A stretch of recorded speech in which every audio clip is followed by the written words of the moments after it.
Good morning and welcome to News Morning here on TV3. I am Enyunam, coming up in a few minutes. Over 620,000 candidates for the Basic Education Certificate examination today.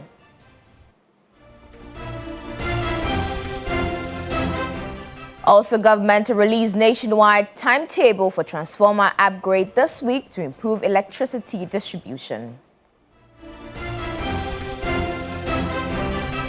Also, Ghana makes positive strides on World Press Freedom Index 2026, moving 13 positions forward to 39th position.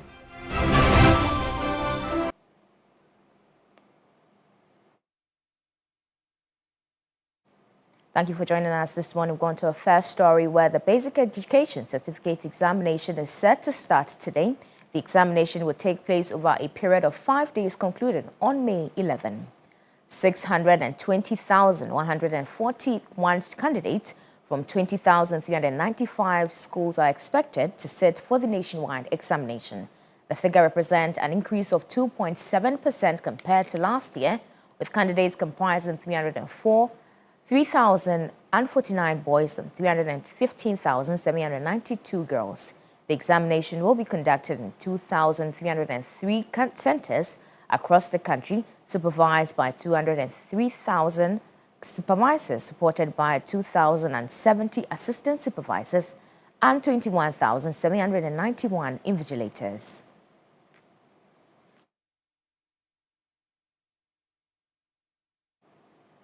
Now we'll still stay on education because the examination, which is set to start today, will comprise of quite a number of students.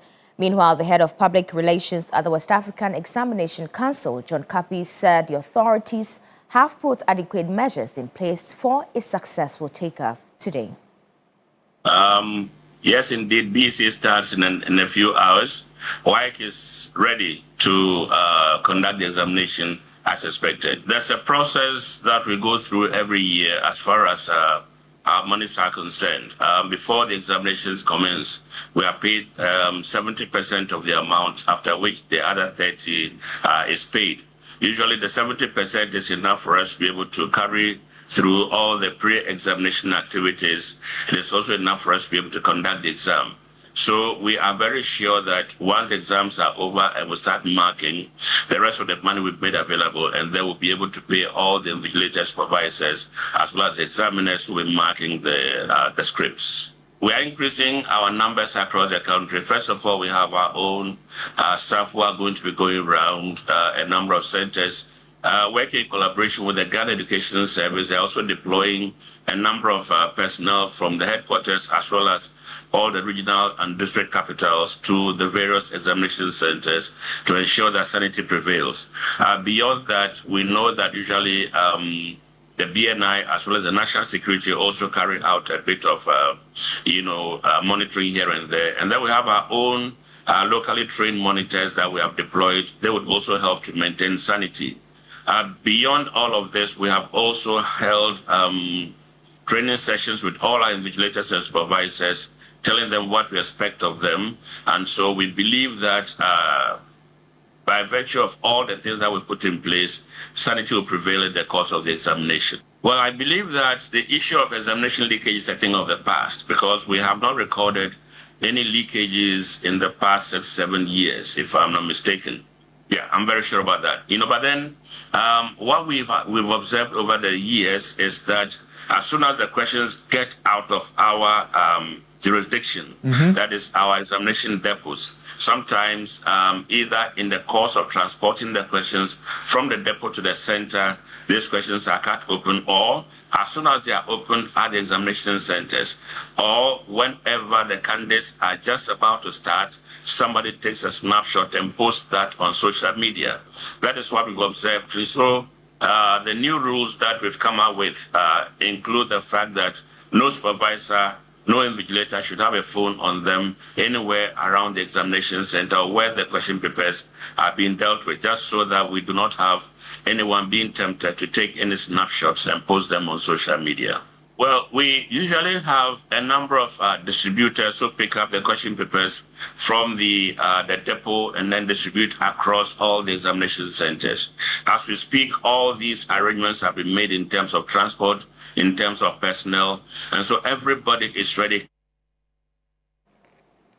Now, from today, Monday, for 2026, more than 45 candidates across the Western region will walk into examination halls to write the Basic Education Certificate examination. Irama Smith has the report from Takoradi.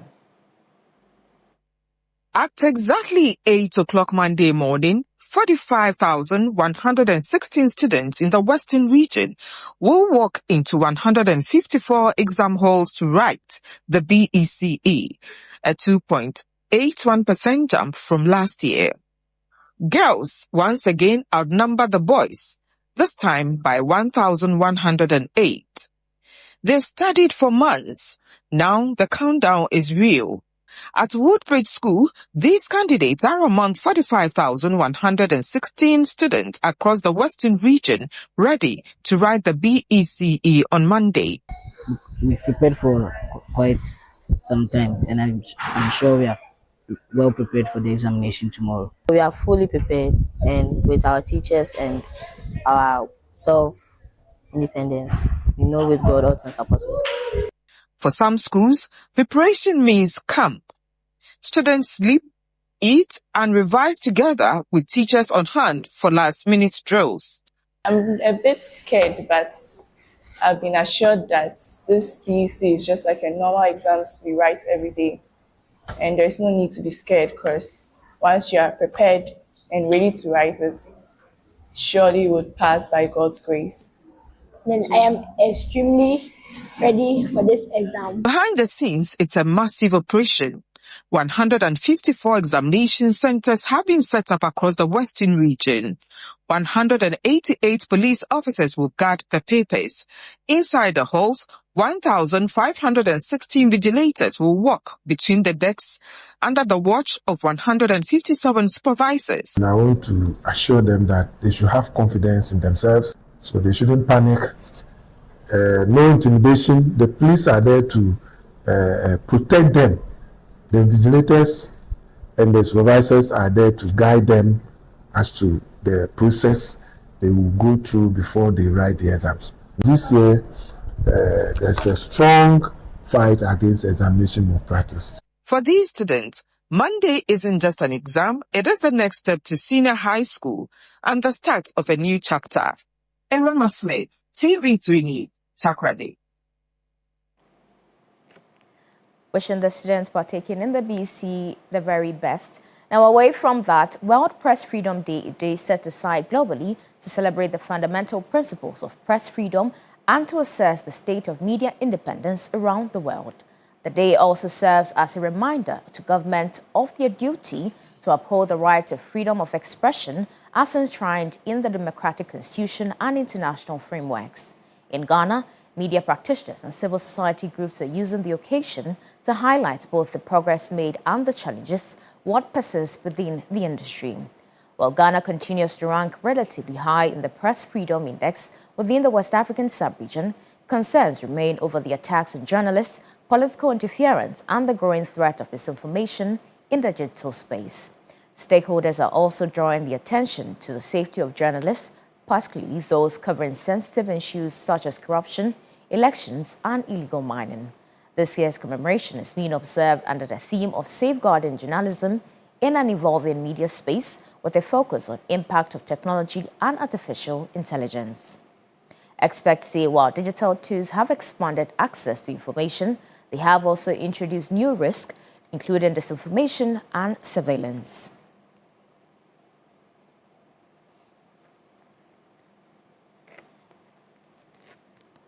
Now, away from that, the controversy surrounding the Bank of Ghana is deepening as the minority in Parliament launches a scathing attack on both the central bank and the governing National Democratic Congress.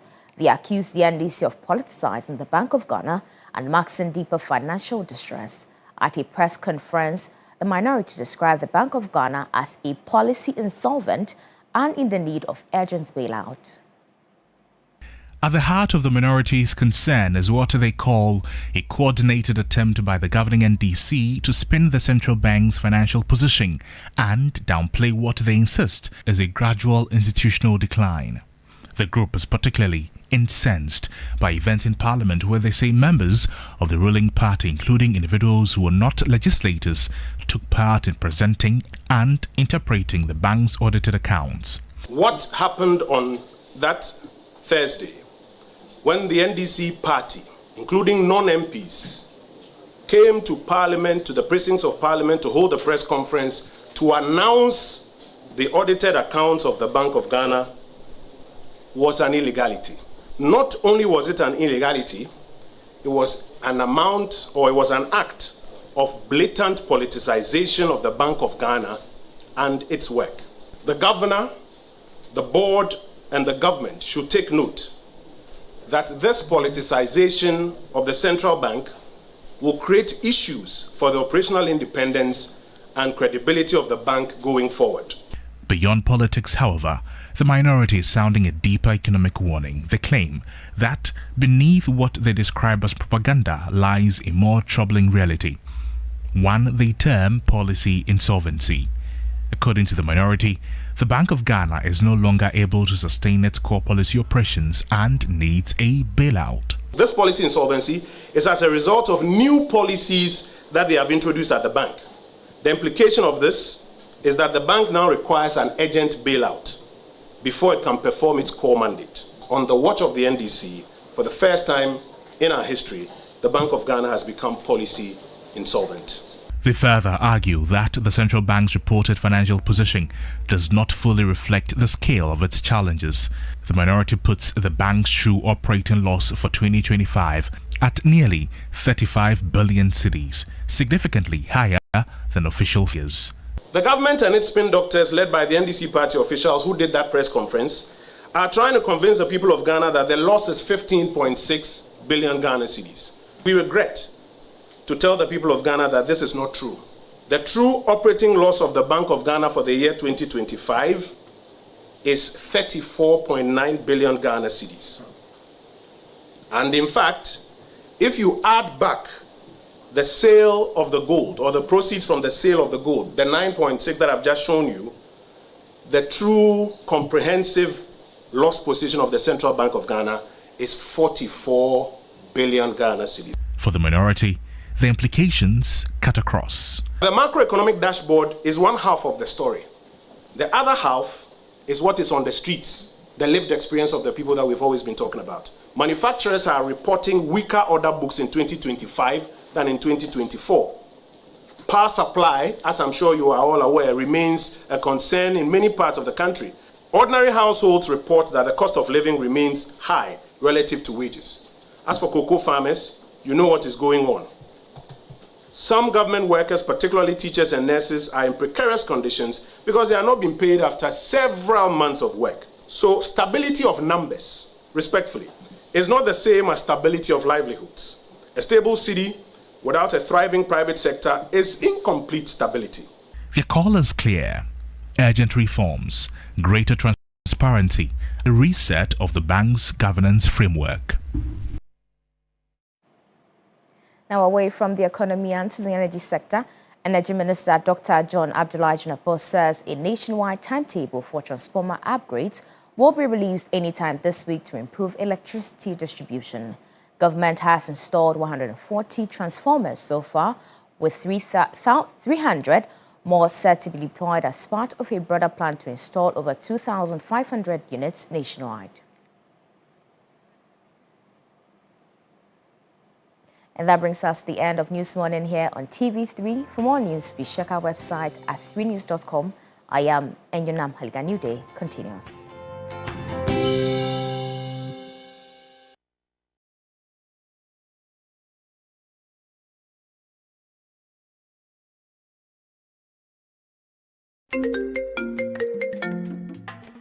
Hello, my name is Pamela from Customer Service. Please revalidate your account by texting your Ghana card number to 0500,000 247. Hey, Abili, wabedim. Madam, give me the numbers behind your ATM card. I'm calling from the head office. An email was delivered across to our customers this morning. Confirm if this is your bank account. 100-100-100. Thanks for sending your bank card details. Send the OTP now to avoid cancellation. EcoBank will never call, email, send an SMS asking for your PIN, OTP.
reflect on your work and how it is contributing to the development of this country or whichever country you're joining us from. Once again, good morning and welcome to New Day on TV3. My name is Beatrice Edu. Of course, starting the day with Jamie Grace there, giving us that energetic music. But yes, it's a whole package for you this morning. And as you're aware, and I'm sure if you have a child, you'll understand that children at the BECE, the basic level, are writing the BECE today. We understand 600,000 of them will be sitting the exams nationwide. And over the years, we've had issues with examination malpractice. We've had schools punished. We've had some invigilators also punished as well. Some have been arrested because they aided students in cheating in the basic level exams. And so this morning, we'll be gauging the mood as regards how this whole exams is starting and speak to an education think tank, really, to find out whether we are improving when it comes to cheating in exams or examination malpractice, what systems have been put in place, and what's helping us ensure that our children write exams without cheating. And of course, one of the things that came out from last week when the Bank of Ghana released the audited financial reports for the bank, indicating that the central bank had lost about 15.6 billion Ghana cedis. We've had the minority and the majority giving their own perspectives as regards what's happening. We've already had the majority side or the governing NDC telling us that it's because of the measures being put in place. What's the 15.6 billion Ghana cedi loss of the BOG is not necessarily a loss. It's because of working towards stabilizing the economy.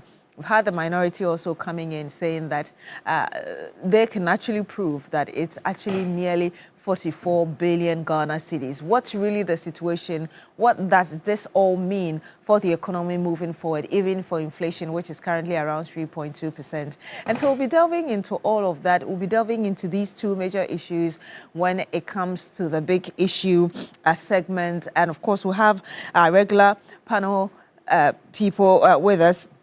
We'll have Andrew Apia Dankwa, who is with the United Party. Of course, we'll have lawyer Eduji Tamaklo joining us. Good morning to you, sir.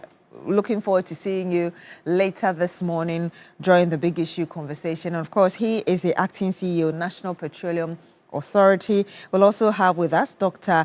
Godfred Bokpin, an economist, who will be breaking down the numbers for us and what they're looking like as regards the impact on Ghana's economy. We'll have Fifi Boafo, former head of public affairs at Cocoa Board, joining us as well. And I did tell you that we're having about 600,000 of our basic students going to write the BECE today. We'll have WAEC joining us, head of public affairs, Mr. John Kapi, joining us to tell us what the situation is looking like, preparations, and really the measures they've put in place to ensure that students do not cheat at these exams. And we're going to have the real results of the performance at the end of the day. And so, yes, a lot of things happening today, and we have a whole package for you. But on this morning's segment, we'll be looking at the BECE and really a look at past examinations and outcomes. Like I did tell you, we'll be speaking to an education think tank, Africa Education Watch, to tell us what kind of measures we need to put in place to ensure that we're performing better and our students are taught the right things, so when they go, they are able to, as it were, perform well. But we are not just concentrating on Accra. This exams is nationwide, and so we'll be crossing over to other parts of the country to also gauge the mood, the preparations there, and how things are panning out, what kind of systems have been put in place. So once again, my name is Beatrice Edu, and you're welcome to New Day on TV3. And like I did say, very shortly, we'll be going further this morning segment. Let me say a big thank you to Pamoni Clothing in East Legon for my costume this morning. Good morning to all of you, and you're welcome to this morning segment.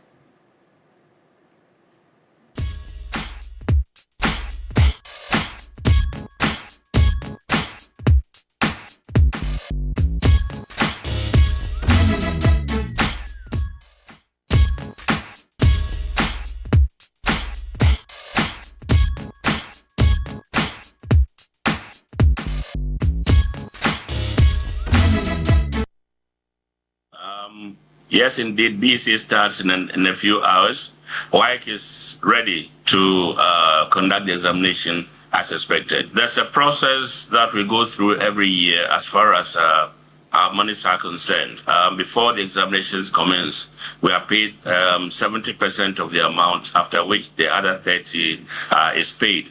Usually the 70% is enough for us to be able to carry through all the pre-examination activities. It is also enough for us to be able to conduct the exam.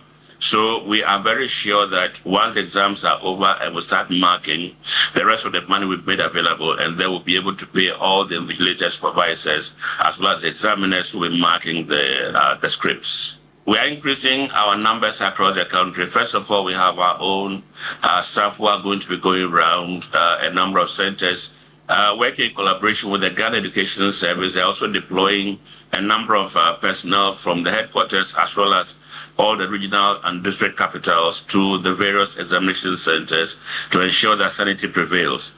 Beyond that, we know that usually the BNI as well as the national security also carry out a bit of, monitoring here and there. And then we have our own locally trained monitors that we have deployed. They would also help to maintain sanity. Beyond all of this, we have also held training sessions with all our invigilators and supervisors, telling them what we expect of them. And so we believe that by virtue of all the things that we've put in place, sanity will prevail in the course of the examination. Well, I believe that the issue of examination leakage is a thing of the past, because we have not recorded any leakages in the past 6-7 years, if I'm not mistaken. Yeah, I'm very sure about that. But then what we've observed over the years is that as soon as the questions get out of our jurisdiction, that is our examination depots, sometimes either in the course of transporting the questions from the depot to the center, these questions are cut open, or as soon as they are opened at the examination centers, or whenever the candidates are just about to start, somebody takes a snapshot and posts that on social media. That is what we've observed. So the new rules that we've come up with include the fact that no supervisor, no invigilator should have a phone on them anywhere around the examination center where the question papers are being dealt with, just so that we do not have anyone being tempted to take any snapshots and post them on social media. Well, we usually have a number of distributors who pick up the question papers from the depot and then distribute across all the examination centers. As we speak, all these arrangements have been made in terms of transport, in terms of personnel, and so everybody is ready. And you just watched the John Kapi. He's the head of public affairs at WAEC. And I did tell you that we'll be speaking to an education think tank. And we're joined by video call by Kofi Asare. He's executive director. He is actually joining us on the phone. He is Mr. Kofi Asare, the executive director of the Africa Education Watch. Good morning to you, sir. Thank you so much for joining us. Hello, Mr. Kofi Asare. All right, so Kofi Asare is the executive director. I can hear you. Okay, but you're very faint. I don't know whether you're far away from the phone, but good morning to you. Thank you very much for joining us. Yeah, good morning. Let me first get your thoughts really on, in terms of measures that have been put in place. We just watched John Kapi there, who speaks for WAEC, giving us updates as regards what kind of systems they put in place to ensure a smooth run of this examination starting today. I want to believe that you've done your own research or you have information as regards what's happening this week. Can you tell us what you've gathered and whether or not these measures, as we were told by by Mr. John Kapi, are enough to ensure there's transparency and no examination malpractice? Well, this morning we wished our candidates well in the BECE. As we keep saying, BECE is a placement examination. It's not a do or die. BECE is to tell our candidates who will go to a category D school, C school, B school, or category A school. And that's it. All the schools are schools that can take you to the university. A lot depends on their effort. And so we encourage them to do their best, but it is not a do or die affair. And having said that, I'm happy about the measures that WAEC has put in place. And in the past 3-4 years, we've seen WAEC demonstrating significant will to put in place mechanisms to prevent cheating, or if you like, to strengthen exam assessment integrity, and that is appreciated. We, within that context, also welcome the decision not to allow invigilators to have mobile phones on them.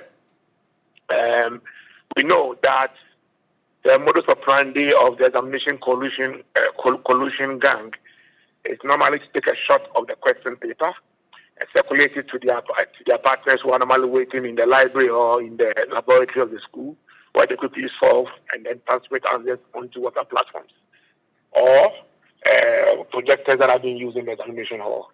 And so if you prevent the questions from being, a shot of the questions from being taken by invigilators not having access to mobile phones, then you are trying to cut, the flow or the flow from the base. And so I think it is a commendable decision. But 99% of the code of the decision rests with how it is implemented. If it is effectively implemented at all centers, then it should have an impact on integrity levels.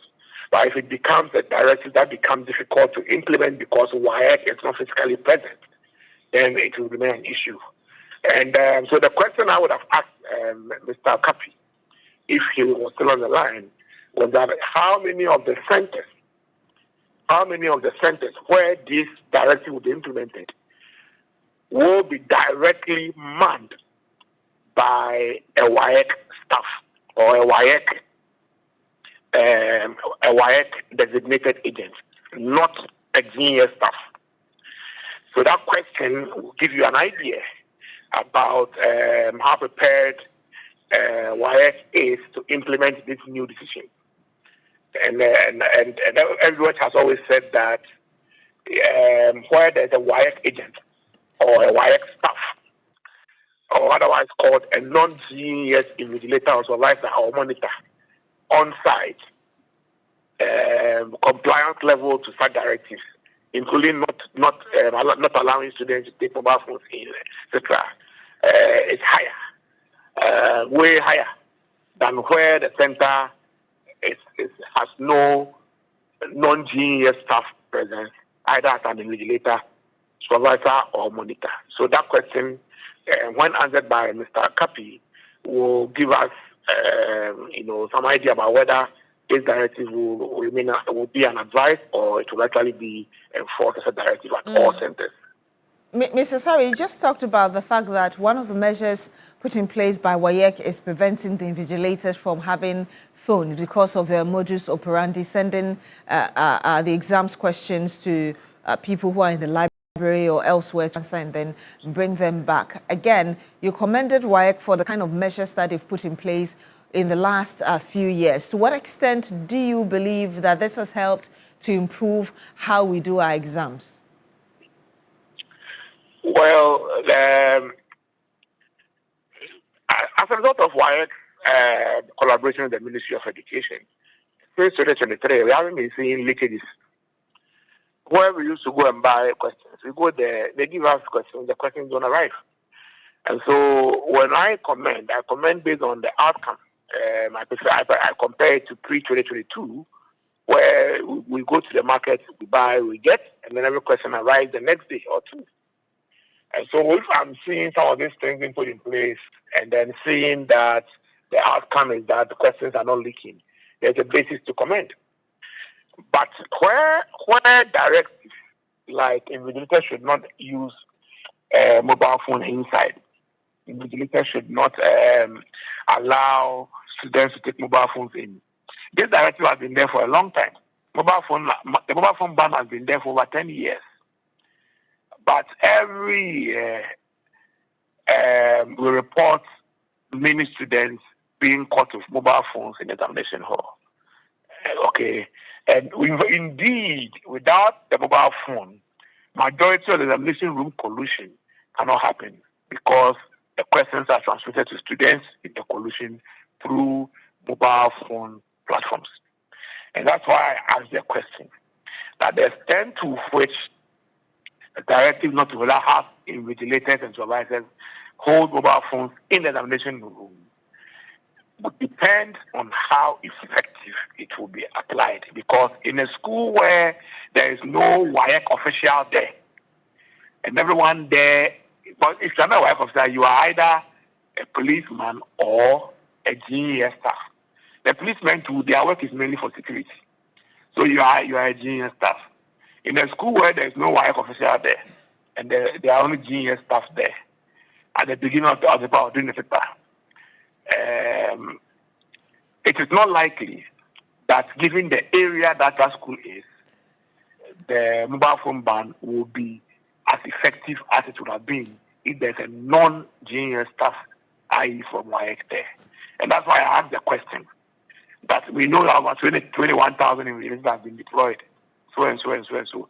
A number of monitors from WAEC will be deployed.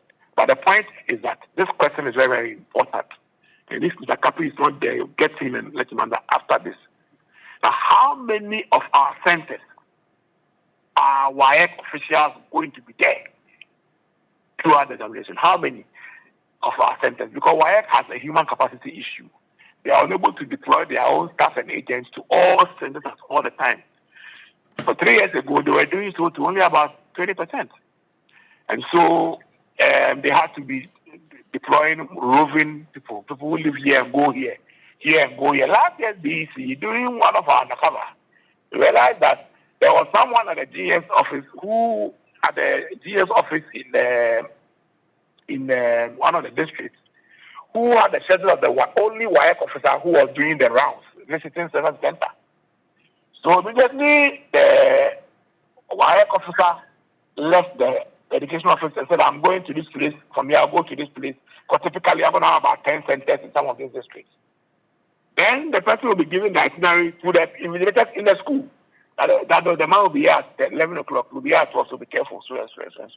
It is simply because why they don't have enough personnel to deploy to all the centers to be stationed there.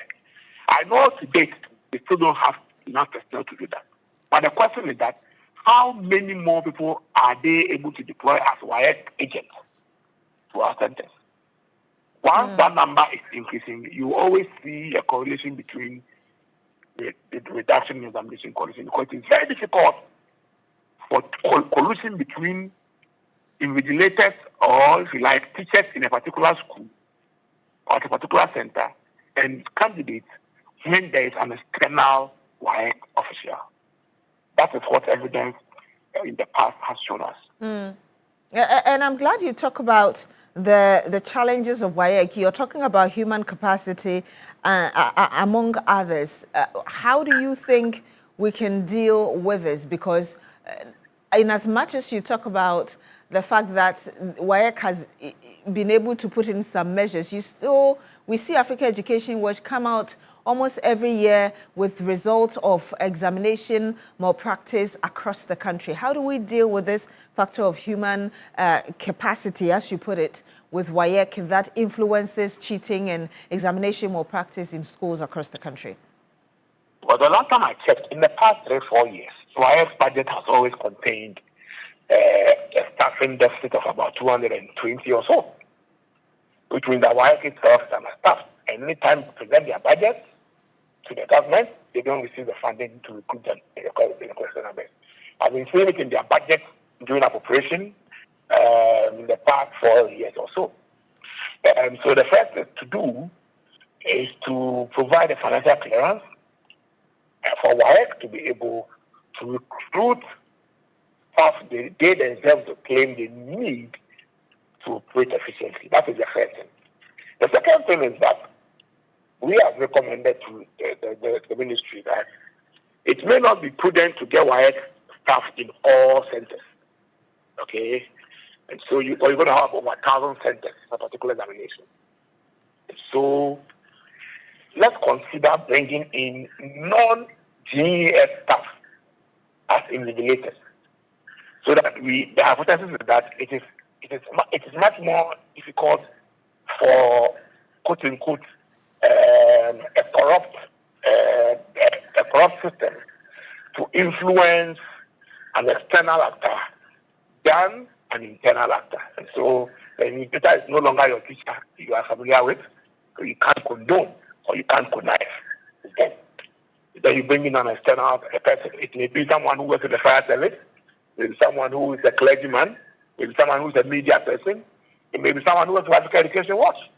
But then someone external to the school environment to be doing monitoring in the school, you understand. And these are things that WAEC at the point, I think 10, 12 years ago or 15 years ago, piloted. But I understand that yes, it will come with cost, because if you are paying 20 cedis per paper to an invigilator, I'm not sure decrease, they pay 20 cedis per paper, you go and invigilate. It decides to add media men to their budget. So it will come with cost and all that. And so they find the limited budget approved by Parliament and provided by the government as one that limits them to using teachers, because they are already available and they are ready to sacrifice and support them. So the conversations we must have, whether on increasing the WAEC budget to levels that they can operate independently of the teams when it comes to examination, invigilation and supervision, and then also enhancing their human capacity. So those are very, very important conversations that we must have if we expect WAEC to be responsive to the task of ensuring high levels of integrity in the examination. Indeed. But Mr. Kofi, it should be worrying to you as someone who is handling an education think tank, and indeed policymakers, that students do not believe that what they have learned through the school or through the years will see them through, and at the end of the day, they still think that they need assistance somewhere, somehow to pass the exams. What do you think is fueling that mentality, which is really causing us to have this discussion once again? That mentality at the basic level is not driven by students. That mentality is driven by some teachers who believe that they have not taught the students well, and that for them to meet their key performance indicators as teachers and remain relevant, they must engage in deviant behaviors to push the students to perform. That is 90% of the source of that mindset. It is teacher driven. And so it is the teachers who approach the parents that pay us money so that we will prepare them well for the BECE. That prepare them well means a lot. So the money that is normally used to facilitate payment of money to invigilators, etc., okay, does not necessarily come from the students, because the students are not working. It's the parents who pay that BECE fee, quote unquote. Bearing in mind that government has already paid the BECE fees in all public schools. And then they pay them to the schools. So that's the source of that mindset. Okay. Now, if you want to address the issue from the other side, from the demand side, there's a systemic issue. The systemic issue is that our schools, I know, are not properly equipped. We've been running a new curriculum for 7 years now or so, and we still don't have more than 50% of the textbooks we require in our 4 core subjects in our basic schools. We don't have them. And we have a lot of classrooms without teachers. You know, in some parts of the country, you have only one person manning primary 1 to primary 6. So there are deficits in teachers as a result of poor distribution of teachers. There are infrastructural gaps. There are many factors that militate, effective delivery of teaching and learning. And so, yes, we agree that the environment where the teacher operates and is expected to deliver good results by way of learning is not conducive. And in many instances, it's actually inimical to learning. But a solution to that is not deploying deviant means or illegal means of, faking teacher performance through faking student performance, through examination malpractice. That is not the way to go. So while we continue to advocate and influence government policies and budgets towards improving basic education financing, especially equitable distribution of resources, it is important that our teachers who find themselves in those situations appreciate that we do not know the challenges they go through. And so they don't need to go to that height, to prove themselves as capable. For me, is important. Last year, Edward called on the government to remove all WASI results and BECE results, KPIs in the performance contract of teachers, because that was a major driver. If in my contract I have to ensure that I have 60% pass in maths, I will get it through any means if I'm not disciplined. And this mechanism to check how I get the results are not in place, because if I don't get it, it will affect my promotion. It will affect how I progress in my career. And so it's important that we move from such, exam-based, indicators to other process or pro-learning, based indicators, where you're able to gauge that true learning is taking place as a result of, qualification than just examination results. There are many countries in Africa here and in South America where the KPIs are not examination results, but they are intermediate indicators that when you meet, it will be difficult for you not to produce good results in examination. Mr. Sari, before you go, just tell us really what your expectations are as the students embark on this BECE starting from today. Well, as I said, the BECE is only meant to determine who goes to Canton Senior High School or who goes to Achimota Senior High School. My expectation is that our students will appreciate it as that, and then relax, and then let us know what they've learned, and then everybody will get a school to attend. But I can't go off without saying this again, that it is time we move from this 9 to 11 standard BECE high stakes examination to one that allows students to write only 4 papers: math, English, science, and general paper. Because the BECE is no longer a certification examination where one is writing it because they are finished basic school and they are getting a certificate. It is now a Ghana-only examination in which it's only used for school placement purposes. And so we see it as too stressful to undertake to subject students through this high-stakes one-week examination of two papers a day, when you can just have them examined in the core subjects and then one general paper which will have sections in all the subjects, so that reduces the stress level and the anxiety that it brings on the student. At the end of the day, it only determines who goes to Presec or who goes to Labone Senior High School. That's what BECE is used for. So government must consider reforming its high-stakes nature to reduce the stress level on the students and also reduce the budget, because if we do so, we're reducing the budget of BECE by at least 40%. Thank you. Indeed. Thank you very much as well. Thank you so much, Mr. Kofi Asare, Executive Director of the Africa Education Watch. Thank you for spending your morning with us and for sharing those thoughts with us as well. We do have our first caller on the line. Peter T joins us live. Good morning to you, Peter T. Thank you very much for joining us. Yeah, Beatrice, good morning. How are you? Good morning. I'm doing very well. How are you yourself? Good. How are your colleagues, Cookie T and Roland? Yes, Cookie is well. Roland is equally well. Nash, Shoko, everybody is well. Thank you. We thank God.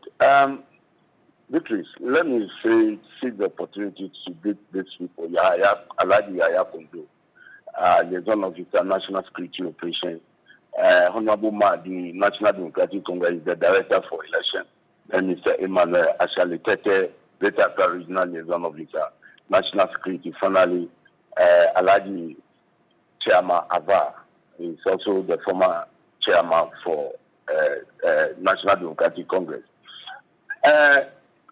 Beatrice, I think that I listened to your guest who just finished speaking, and then he was alluding to the fact that there are some measures that have been put in place to curtail some of these malpractices and other means of, ways of getting the students supported when it comes to writing the exam.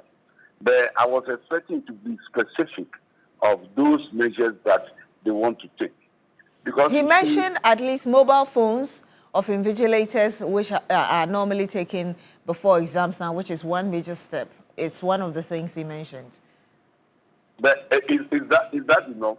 Because some of the reports that I had were that it's not only about the mobile phone. They write and then put it under the desk of these students for them to copy. So all those things must also, yes, they put this thing in their pocket, the teachers. So some of these things, I've been a teacher through about 16, 17 years when I was in school. So some of these things must be seen curtailed so that the students will not take advantage all the time. Because you see, we should not allow activities that are not in conformity with our cultural values affect our traditional values. Ghana, we are different people. Our culture, our traditions are different. So when we are doing things, we should do things that will take good care of our future, not to manipulate the system. These are some of the things that when we practice from here, when we get to the higher offices, we become the bank officers, the ministers, and whatever, then you see that the tail continues. It cannot stop because they practice it from a certain level. So please, let us adopt more measures that will make a reasonable curtailment of some of these malpractices. Thank you very much. Thank you very much, Peter T, for calling in and for sharing the thoughts with us. We do have Collins on the line. Collins, good morning to you. Thank you very much for joining us. Yes, good morning, Beatrice. How are you? I'm doing very well, thank you. Please tell us where you're calling us from. Yes, as you know, my name is Collins from Amma Mole. Yes, sir. Yes, sir. Yes, in the Gandalf Municipal. Let me take this opportunity to greet my constituents, Tobo constituency. I greet them all this morning. And NDC Greater Crime Regional Chairman, Honorable E. Ashimo, and Deputy CEO of the Mashipian, Peter Akosi, is a fantastic man. Look, I hear the man you interview him right now, and I wish all the candidates well. But last year, I'm very happy we didn't hear any apport. So this year too, we are continuing on that because we should let the children write what they have learned. It's simple and short. You can't just give something that he didn't know anything about it to give to him or her. That look, take this and write. For my school to progress. That for this school ABC, always be patient, always be patient. It's absent. You should let the children learn what they have learned and leave them and write what they have learned and pass. Simple and short. It has become many. Now it's not about Akufo-Addo and Bawumia regime. It's long time ago. So previous. Last year, we are in this country, we didn't hear any apport. This year, God willing, we shall allow under President Mahama and NDC. No way. Let me leave it here and let my friends continue. Thank you very much. Thank you very much, Collins, calling us from Amalole. We do have another caller on the line. Good morning to you. Thank you so much for joining us. Please tell us your name, where you're calling us from. Good morning, my sister. My name is Baba Katan. I'm calling from Eskar Katan constituency. I'm sorry, I missed both of them. Your name and the area. I'm there from Katan, Eskar Katan constituency. Okay. Please go ahead with your point. Thank you, my sister. Let me carry my regional chairman and Nasoku, whoever you are. You do a fantastic job for NDC, for this region. You are feeling of constituency executive. You vote for man. You do a fantastic job. My sister, let me pay my child right exam this morning. You are doing a fantastic job. What you are right, something you are learned. That is why you are exam them. You are praying to God guide them to write this exam because our future is a big child. You are right exam today. You are telling to them to fear God, to focus what you are doing this morning. You are killing them. Thank you, my sister. Thank you very much for calling in and for sharing your thoughts with us. The numbers are still displayed on your screen, so you can call in and share with us what you think about what we are talking about this morning. But a number of you have already sent in so many of your messages. And perhaps I can start from okay, let me start from Aziz Dola, who says, good morning, and says the contractor on the, okay, he's not really talking about what we are talking about, but he's actually concerned about contractor on Wenchibole Wahamle Road, says isn't doing anything, and so those who gave the contract to him must question him just so he does what he's supposed to do on that road. Abbas Offenso says, I'm wishing all BECE candidates the best of luck as they start BECE today. Greetings to lawyer Abbas Nuruddin, aspiring National Communications Officer. Thank you very much, Abbas Offenso, for sending in your message. I believe that you actually are sending in the message from Offenso. I read a lot more of your messages, but we do have another caller on the line. Good morning to you. Thank you so much for joining us on this morning segment on Newday on TV3. Tell us your name, where you're calling us from. Good morning. Good morning. This is Beatrice. Beatrice, yeah. Thanks very much for having me. Sure. Today being my first time. I've been trying several years, but not getting through. Oh, that's great. Thank you so much for calling in. Congratulations. We're happy to have you. Please share your thoughts with us. For this examination malpractices, I think a lot could be done today. Okay, I'm a teacher myself. Okay. There's this league table previously that we brought that comparing schools to each other, that this school has greater part. And even there was a time there was threat on teachers. If your school don't perform well, you will be sanctioned. So you saying this to teachers and heads, what are you expecting? You see, I believe that this league table should be off and allow the teachers to concentrate. Moreover, this assistant they brought, sometimes you teach a student, you give assignment, they will not do it. Back in the days, our time, when we were punished and you were given assignment, you go and you do it. Who are you to come to school without assignment done? Yes. But here is the case now, you are not allowed to punish a student. So if the student does the assignment or not, he has to continue. You can't do anything to the student. And again, I overheard the word saying that the subjects are too plain. It's never too much. We're able to work through 10 subjects and we're able to make it. As they keep on reducing the subject, it makes the student not being able to explore. So I believe we should keep it on. If it is possible, we should go back to the 1990s syllabus and then try it. Thank you very much. Thank you very much for calling in and for sharing those thoughts with us. And let me continue with some of the comments you've sent us. Mr. Simon Yenwa says, good morning, Beatrice. The Lone Ranger this morning. Thank you, Mr. Simon Yen. Says, trust the rest are fine. Yes, they're all doing well. Beatrice, I wish to use your media to wish all our BECE candidates across the country success in the exams that begins this morning. I wish to encourage them to do independent work. Says independent work is the only way of giving a true reflection of oneself and lays the foundation of what they will be in future. I therefore urge WAEC to crack the whip on all persons connected with exams malpractices.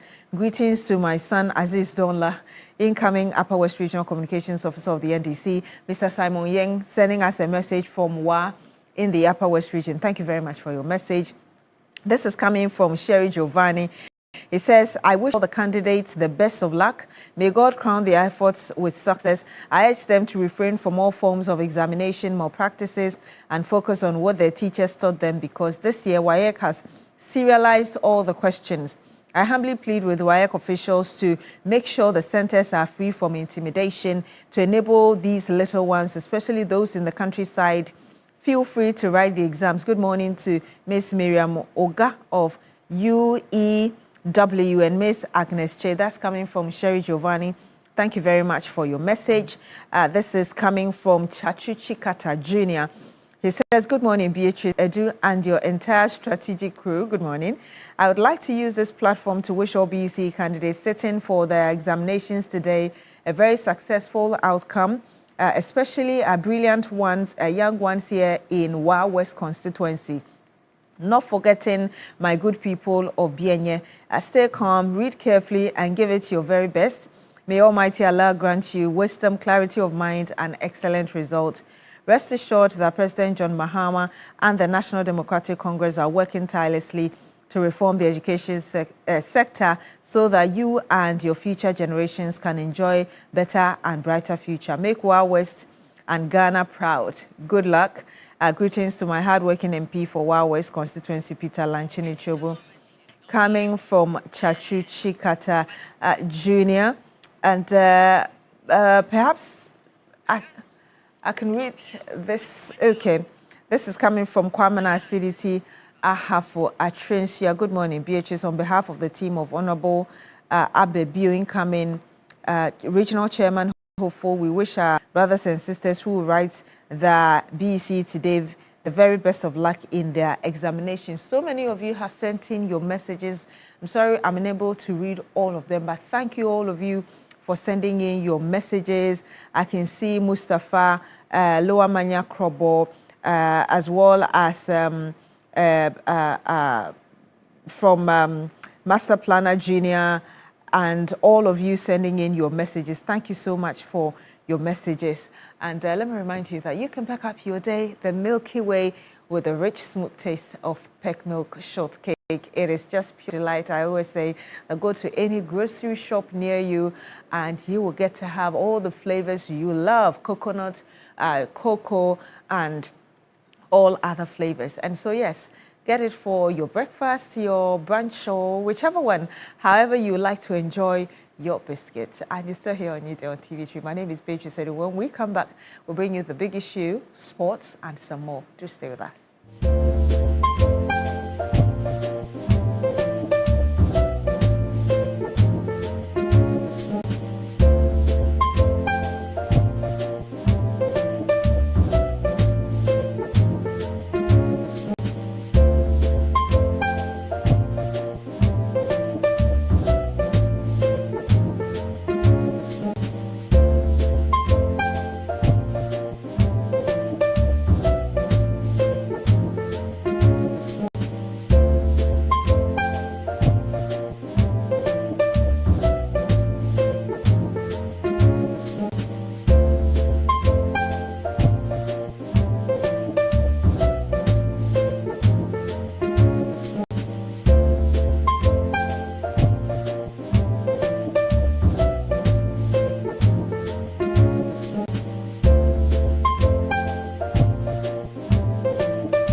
like I did say, we've already had the government and also members of the opposition talking about this. First of all, I want us to watch the Member of Parliament for Fuasia Yiribi, Kojo Opon Kroma, telling us about his perspective of this statement that was released by the Bank of Ghana. And then I will introduce our panel for this morning to you. When the NDC party, including non-MPs, came to Parliament, to the precincts of Parliament, to hold a press conference to announce the audited accounts of the Bank of Ghana, was an illegality. Not only was it an illegality, it was an amount, or it was an act of blatant politicization of the Bank of Ghana and its work.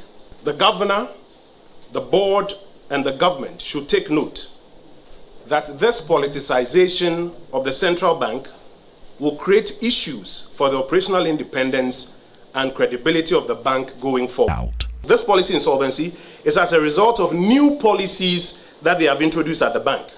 The implication of this is that the bank now requires an urgent bailout before it can perform its core mandate. On the watch of the NDC, for the first time in our history, the Bank of Ghana has become policy insolvent. Government and its spin doctors, led by the NDC party officials who did that press conference, are trying to convince the people of Ghana that the loss is 15.6 billion Ghana cedis. We regret to tell the people of Ghana that this is not true. The true operating loss of the Bank of Ghana for the year 2025 is 34.9 billion Ghana cedis. And in fact, if you add back the sale of the gold, or the proceeds from the sale of the gold, the 9.6 that I've just shown you, the true comprehensive loss position of the Central Bank of Ghana is 44. Economic dashboard is one half of the story. The other half is what is on the streets, the lived experience of the people that we've always been talking about. Manufacturers are reporting weaker order books in 2025 than in 2024. Power supply, as I'm sure you are all aware, remains a concern in many parts of the country. Ordinary households report that the cost of living remains high relative to wages. As for cocoa farmers, you know what is going on. Some government workers, particularly teachers and nurses, are in precarious conditions because they are not being paid after several months of work. So stability of numbers, respectfully, is not the same as stability of livelihoods. A stable city without a thriving private sector is incomplete stability. Your call is clear.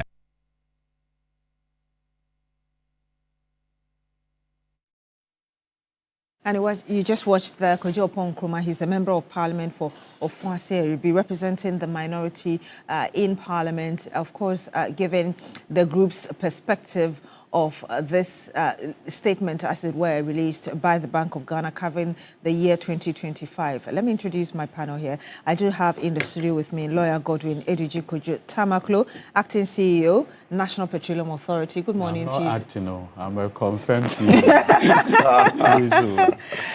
I had to go through a very rigorous interview session, you know, so maybe correct your record. But that said, I want to thank you this morning and say that you're looking good. Thank you. My good brother, Fifi, and my learned friend, good morning. Thank you very much for joining us. Of course, Lawyer Eduji Tamaklo just introduced my two other panel members. Andrew Apia Dankwa, Director of Legal, United Party. It's great to have you here this morning. Yeah, always a pleasure. And of course, I do have as well Mr. Fifi as well, who is with former CEO of the Ghana Cocoa Board, and thank you very actually former Director of Public Affairs, Fifi Boafo. That's a big elevation. Thank you very much for joining us. Good morning to you. Good morning. The pleasure is mine. And in the course of the conversation, we'll be hearing from the Member of Parliament for Sanerigu in the northern region, Ata Issa, who has also been commenting, defending, as it were, the government's position on the loss of the Bank of Ghana, 15.6 billion Ghana cedis. But I want to start with you, Mr. Fifi Boafo. On what basis does the MPP say that what has been released, the auditor statement as released by the Bank of Ghana, is more than what we have been told, 15.6? You're claiming that is almost 44 billion Ghana cedis. Yes, on what basis? Thank you very much. Did I hear you say that you also call Honorable Atta to join the conversation? He's already spoken, so we'll just be hearing him. But would you be calling Kujo Nkrumah? I beg your pardon? Would you be calling Kujo Nkrumah as well? He's also spoken about. No, we've played Mr. Kujo Nkrumah, so we are just going to play the video of Mr. Yes, majority side. Perhaps if it is ready, we can actually watch it before. Okay, so I've already asked you the question. Please go ahead. That's fine.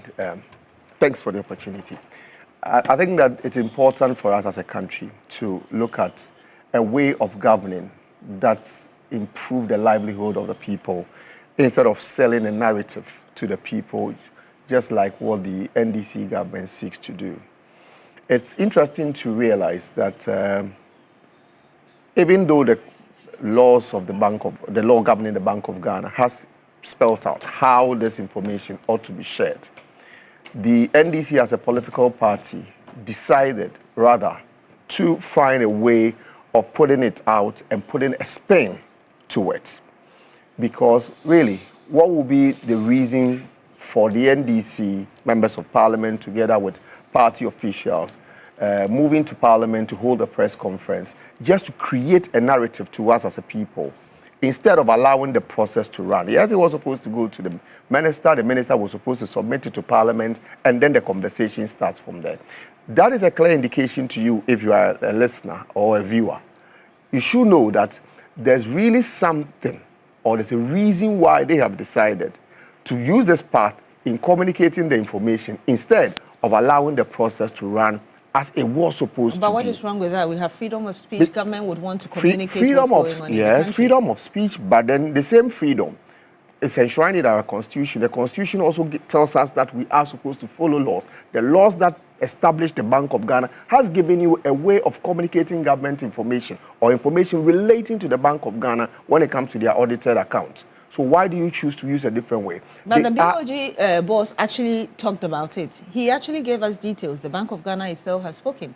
I am not saying that the Bank of Ghana has not spoken. All I'm just saying is that the Bank of Ghana has a way of communicating its information. And then if the Bank of Ghana that has a way of communicating information this time round decides to go against what has been prescribed by the laws of the Bank of Ghana, then it should tell you something, that they are intended to give you an information, a narrative. Of course, every PR person will want you to have a story in a certain perspective. And that's exactly what the NDC is doing. Settings, since they came into office, at every point in time, they want to give you a certain perspective. And indeed, with the governance itself, what they are doing is to give you a certain perspective, let you have a certain understanding instead of the reality. What is the reality?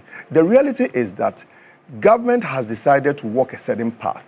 The path that the government decided to walk is resulting in a deficit of 40 billion. And they say that, oh, well, it has resulted in inflation of about 3%. So we should clap for them. Ask yourself, is that the reality? Is that what we are feeling? I do not think so, because my electricity bill has gone up over 28%. Fuel, ADOG is here. How much am I paying for fuel today? It's gone up. So if you come back and tell me that despite my reality of paying more for the basic things I buy, the basic things I purchase, you've still gone ahead to spend so much in doing so, then it gives me a reason to question what was the basis of the decision you took to commit us as a country to that. You know, the Bank of Ghana, you asked a specific question about why are we saying that it is not 15 billion. They talked about the fact that, well, it is just 15 billion. But one lie they told us, which is also a part of the spin or the narrative the NDC decides to create, is that talk about the IFRS accounting system used in doing the accounting for the Bank of Ghana this time around. Their document itself says otherwise.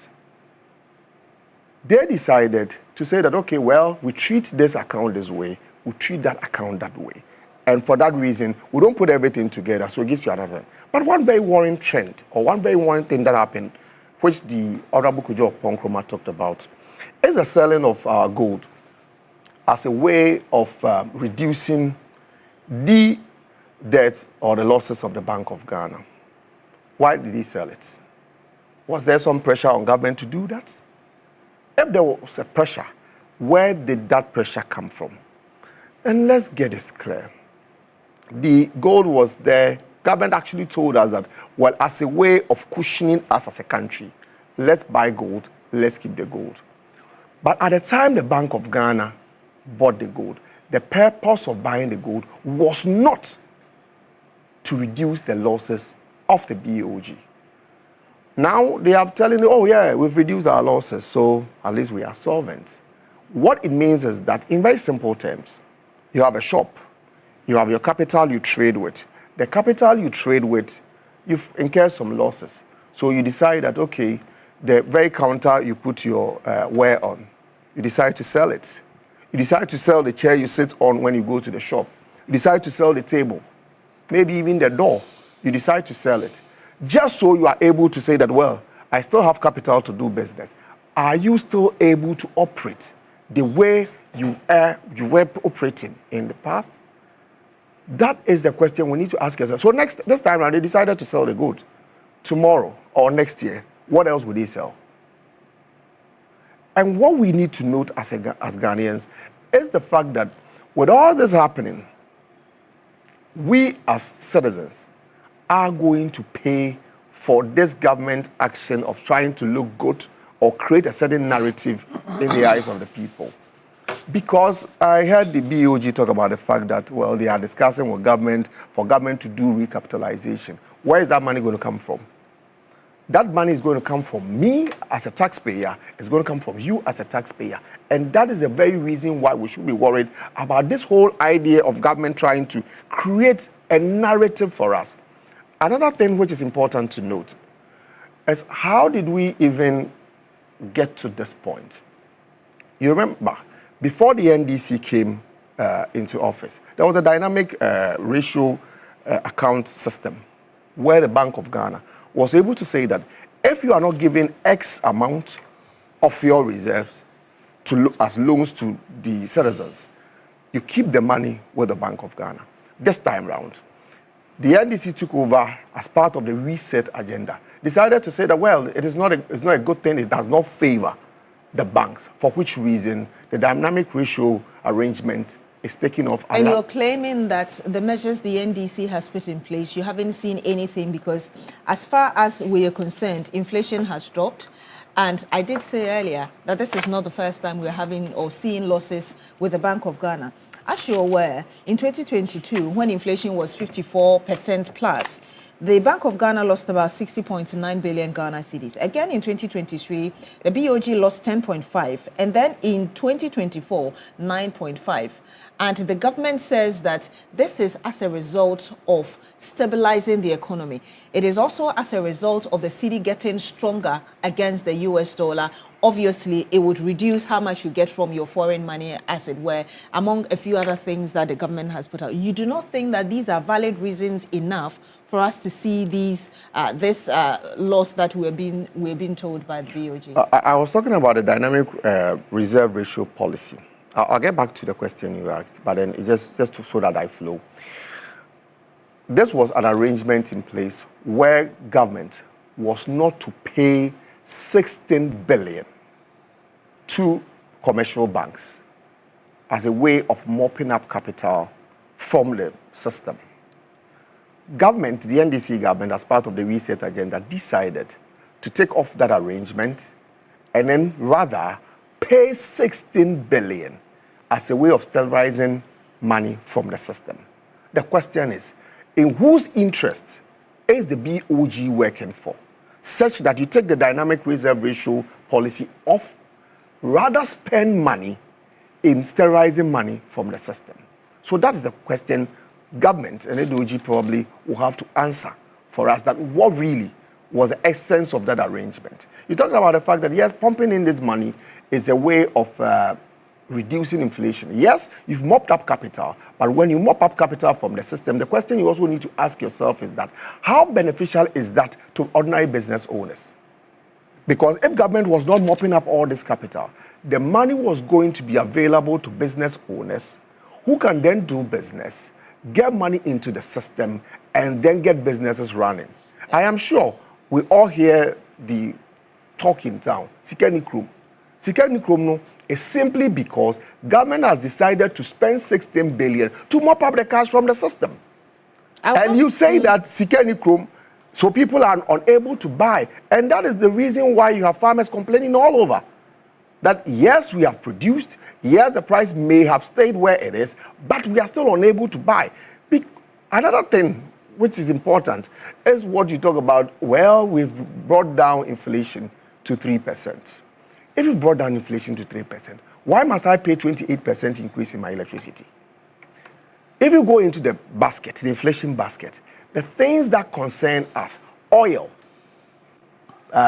fish, electricity, water, these are basic needs of the people. We are paying more. I am paying more to drive my car because fuel price has gone up, but I still have to pay 16 billion for mopping up money from the system. You know the reason the fuel price has gone up. You know what's happening with the Strait of Hormuz and the war that has been sustained for a long time. But I'll come back to you. Wait a minute. So today, what happens at international level should affect me. I will come back to you. No, I think Doji disagrees with that position. I will come back to you. Lawyer Pierre Dankwa, what's your thoughts on really what has been shared by both sides? So let me wish your lovely viewers a good morning. Let me wish my brother Fifi a good morning. At least he has tried. He didn't subjugate himself to some probably stammering like one of your colleagues. Stammering? Not just stammering. Probably stammering on Saturday on Joy Prime. One of our colleagues, which my learned friend, Eduji. You also had a good morning. And yourself a good morning. You see, for me, what MPP has done, the attempt to expand the scope of the report, I think gives me the right to even expand it further. Because what the report did was to tell us in the report that Bank of Ghana, as of today, has a negative equity of 96 billion. And I feel that it gives us the right to go into what constitutes that negative equity. Now, when you read the entire report, the conclusion I personally come to is a story that is akin to a baby poo-pooing and the mother running away and a passing-by woman comes and then cleans the mess away. That is exactly what, in my opinion, has happened. Because in that 96 billion is a huge component of 48 billion, which is as a result of the DDEP. 48 billion, which is as a result of the DDEP. So the question is, how did the DDEP happen? Who caused or who pushed Ghana into a situation where we had a DDEP? You understand? Because the DDEP was an evidence of a radical failure of fiscal policy between 2016 to 2022. Radical failure of fiscal policy.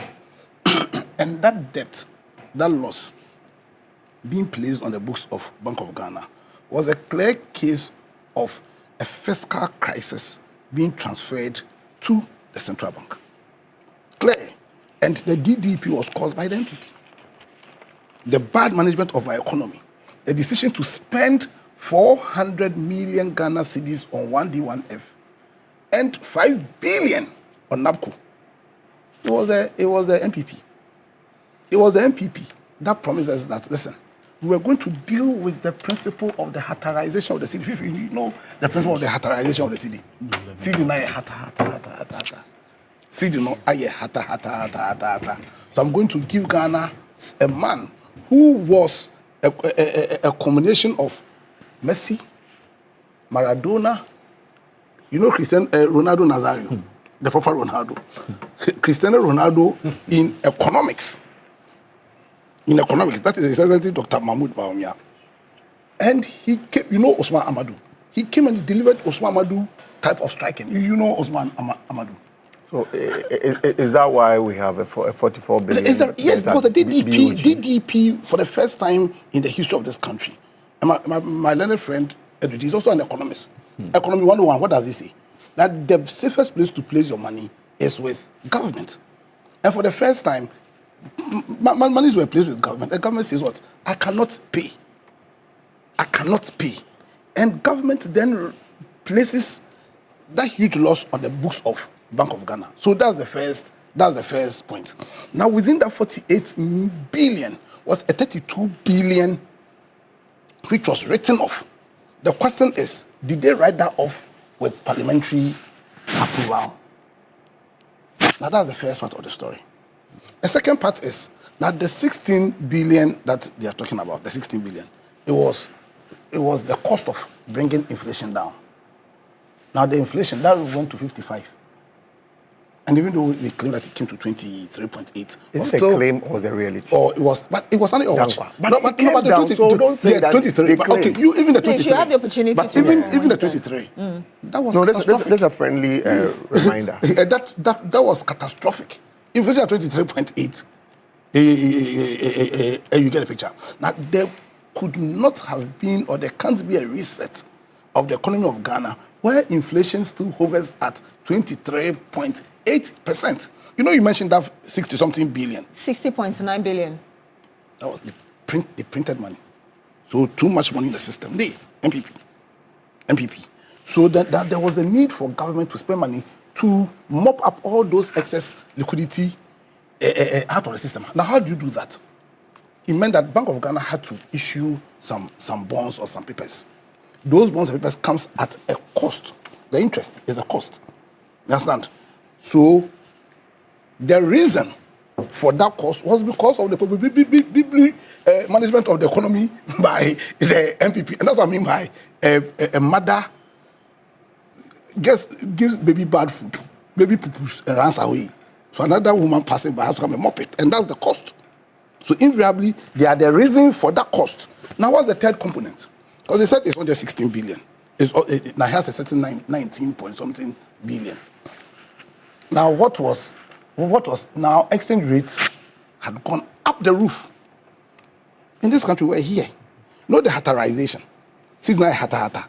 The reason why another said Sidney hatta was because at that point, the $1 was up to about 2 cedis or so. Indeed, he even said that he expected that His Excellency Joama at that time would resign, but the envelope under the table. Now he came, brought Messi, Maradona, Ronaldo Nazario, Cristiano Ronaldo, and who became Osman Amadou. The dollar to a cedi at some point went all the way to 17. When he didn't resign, he did it at some point. At some point, it got to 17.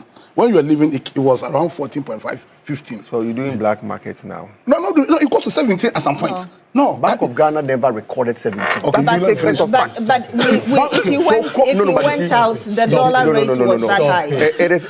You know what? If you are making reference to official figures, you make reference to official. You don't make reference to. No. So if you want to finish, don't do that. Don't be deliberate. It got at some point. It was 17. And tell what is not correct. It was 17 at some point. Yeah, you understand. Now when you're leaving from the banks or from Bank of Ghana, it was 17 at some point, and then by the time you were leaving, it was around. From black market. 40.5. Black market. 40.5. 50. What is this? You are not going to get a chatting current. Come on. Don't do black market analysis on when you're living, you got around 40.5, 15. You get, now nobody resigned. Can I make, counsel, you are my counsel here. Can I make that assumption rightly? That there are a lot of envelopes under the table. We don't know.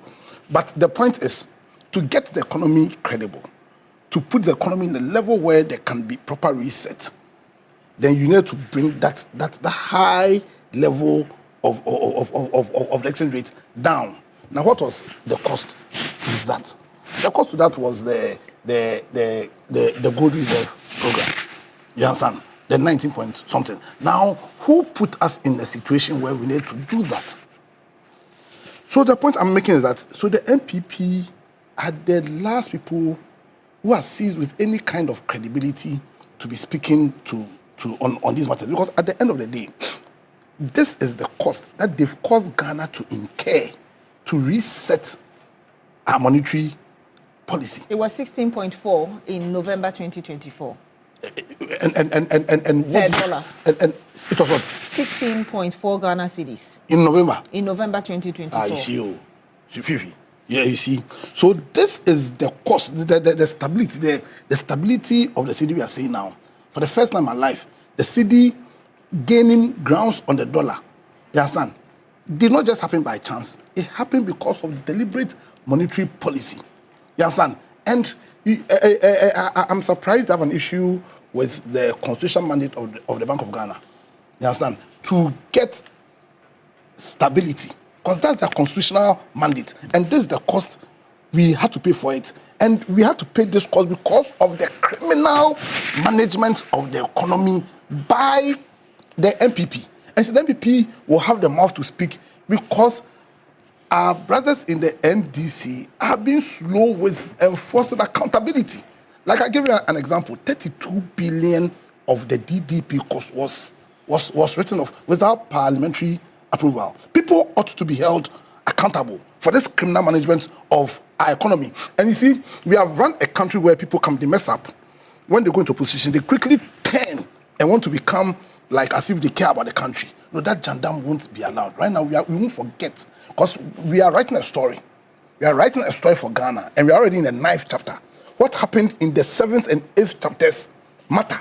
And what happened in the 7th and 8th chapters were a criminal management of the economy of this country, to the extent that one of the fundamental reasons which we had to consider when we went to the polls in 2024 was how do we restore the credibility of our economy? How do we restore that after how they managed our economy? And now you want to pontificate and you want to expand. Then we will expand. And in that expansion, there must be a cry for accountability. There must be a cry for accountability. And that accountability is not only us having voted them out, but there must be proper accountability. We must go into the figures. We must go into why our economy sank to an extent where Bank of Ghana needed to spend this amount of money just to bring about stability. You understand? And so for me, you see, Ghanaians, we should get our minds clear. Right? We ought to be asking ourselves serious questions. This morning, I heard news that His Excellency John Mahama is saying that right now we are going to the second level of the research agenda, which is right now there's stability. But you see, when you just keep yourself stable, you will go down. Right now, we ought to grow. And that's where the 24-hour economy law comes in handy. Because when you read that law, you are talking about the institutionalization of a desire to build small and medium-scale enterprises.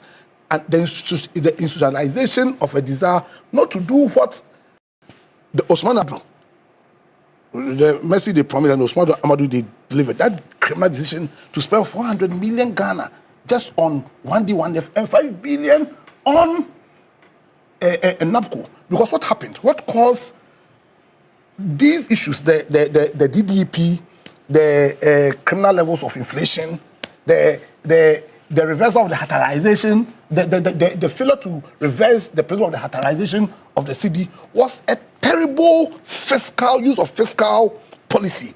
And having criminally used their fiscal policy, they wrote all those damages onto Bank of Ghana.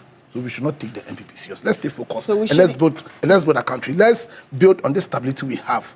Understand? By deliberately building small medium-scale enterprises. Let's use our fiscal policy to engender growth. Let's build a nation that is strong economically to the extent that Bank of Ghana will not be used as toilet roll. Have you watched the rise and fall of Idi Amin, where the Uganda Central Bank said Uganda money is toilet, and that's what Nebu and Osman Amadou did to Ghana. And you must not be allowed to pontificate because you have no credibility at all. Let me get to the thoughts of lawyer Digitamaklo. Mr. Fifi Boafo is saying that you're throwing dust in the eyes of Ghanaians. And why are you not even following the procedure of announcing some of these things? But because he seems to suggest that there's an agenda the government is setting with communicating these figures. That's why you're going about things the way you are. Okay, so Beatrice, once again, good morning. I think that to have a better appreciation of the issues, I think we need to put some of the conversation in proper context.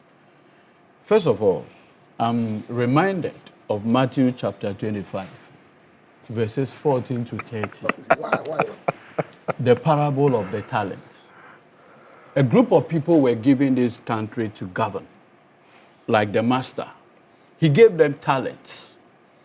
And these talents that they were given for 8 years, when they were leaving, the master called back for accountability.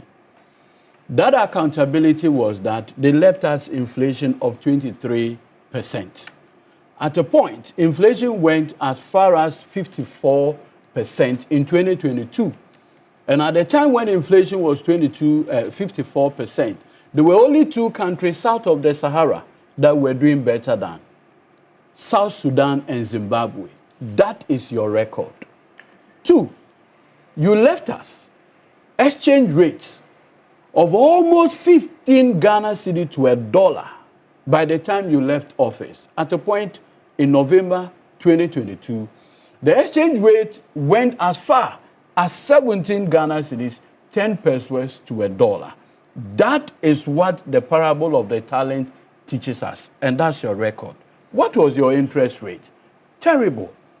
Now, at the point in our history, in 2023, when the Bank of Ghana projected its numbers, its financials, we realized that the BOG debt or loss was almost 60 billion Ghana cedis.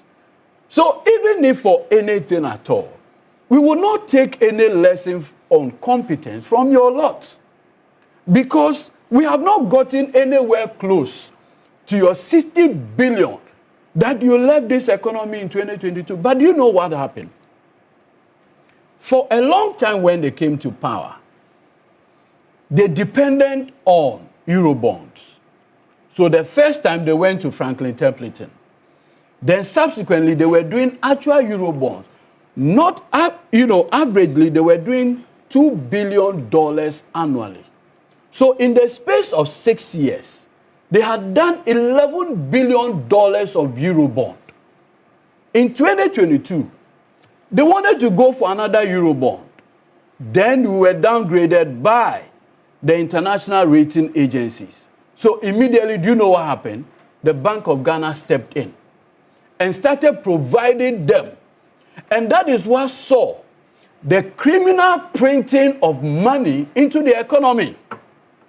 Now, you see, we all do know, anybody that has read monetary economics will tell you that when you put more money into the system and productivity is not able to average that conversation, eventually what is going to happen is that more money will chase the fewer goods in the system.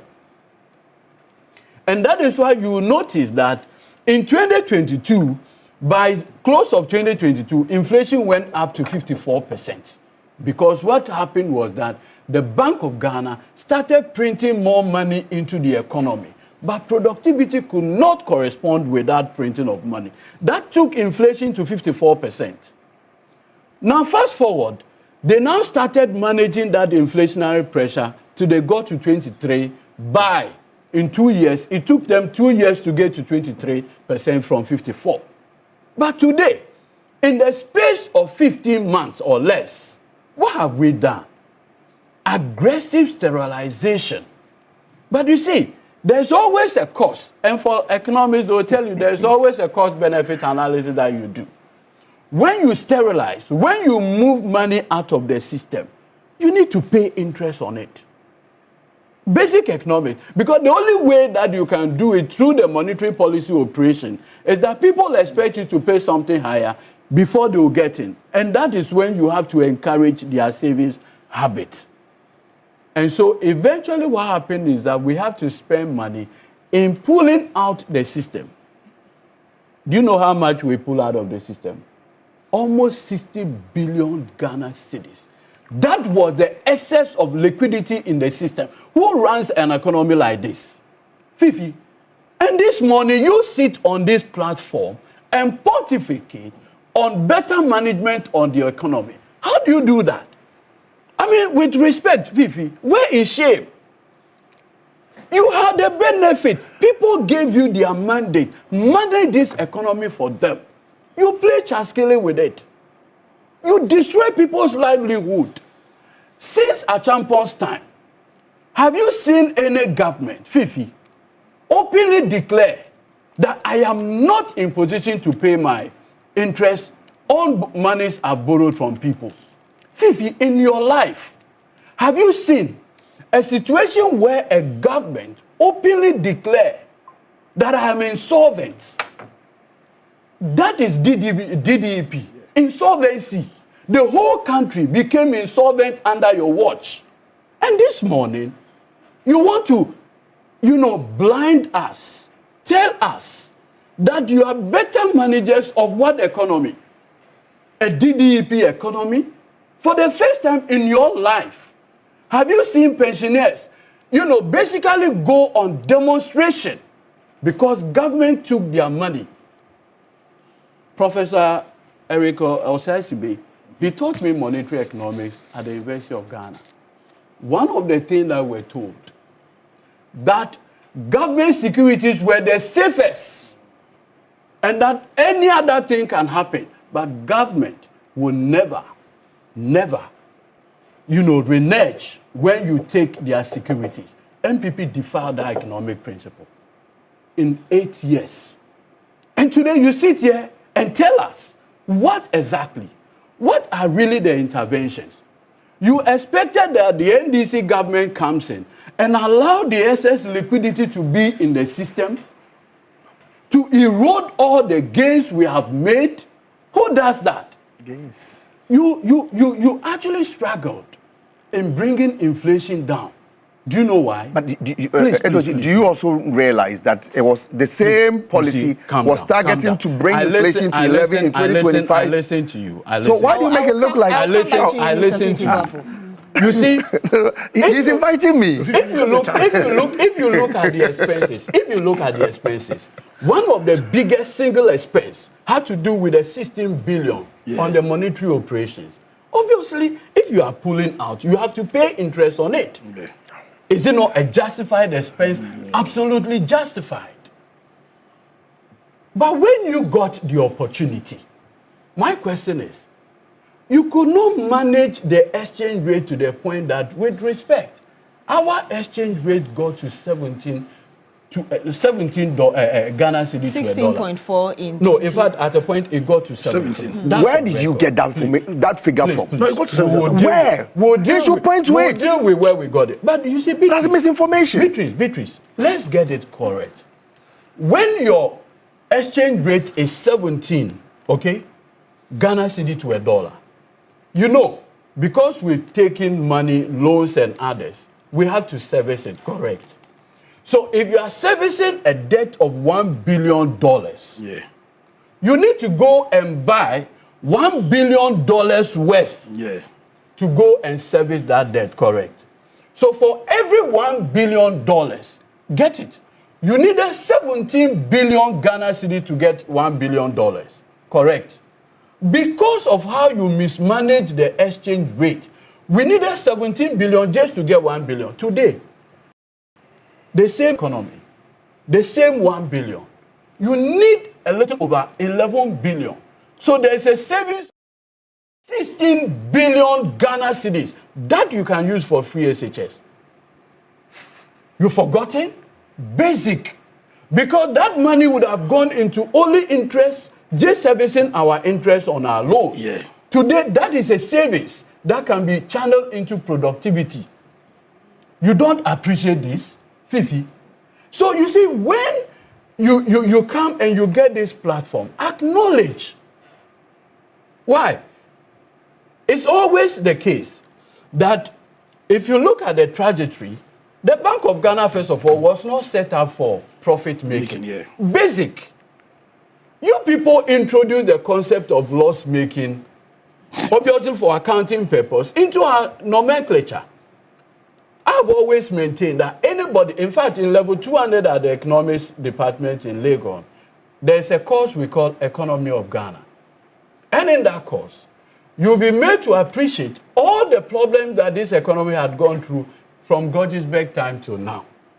one thing runs through, Beatrice, is that the structure of our economy, because of its nature, we are always vulnerable. That we are taught in the economics department.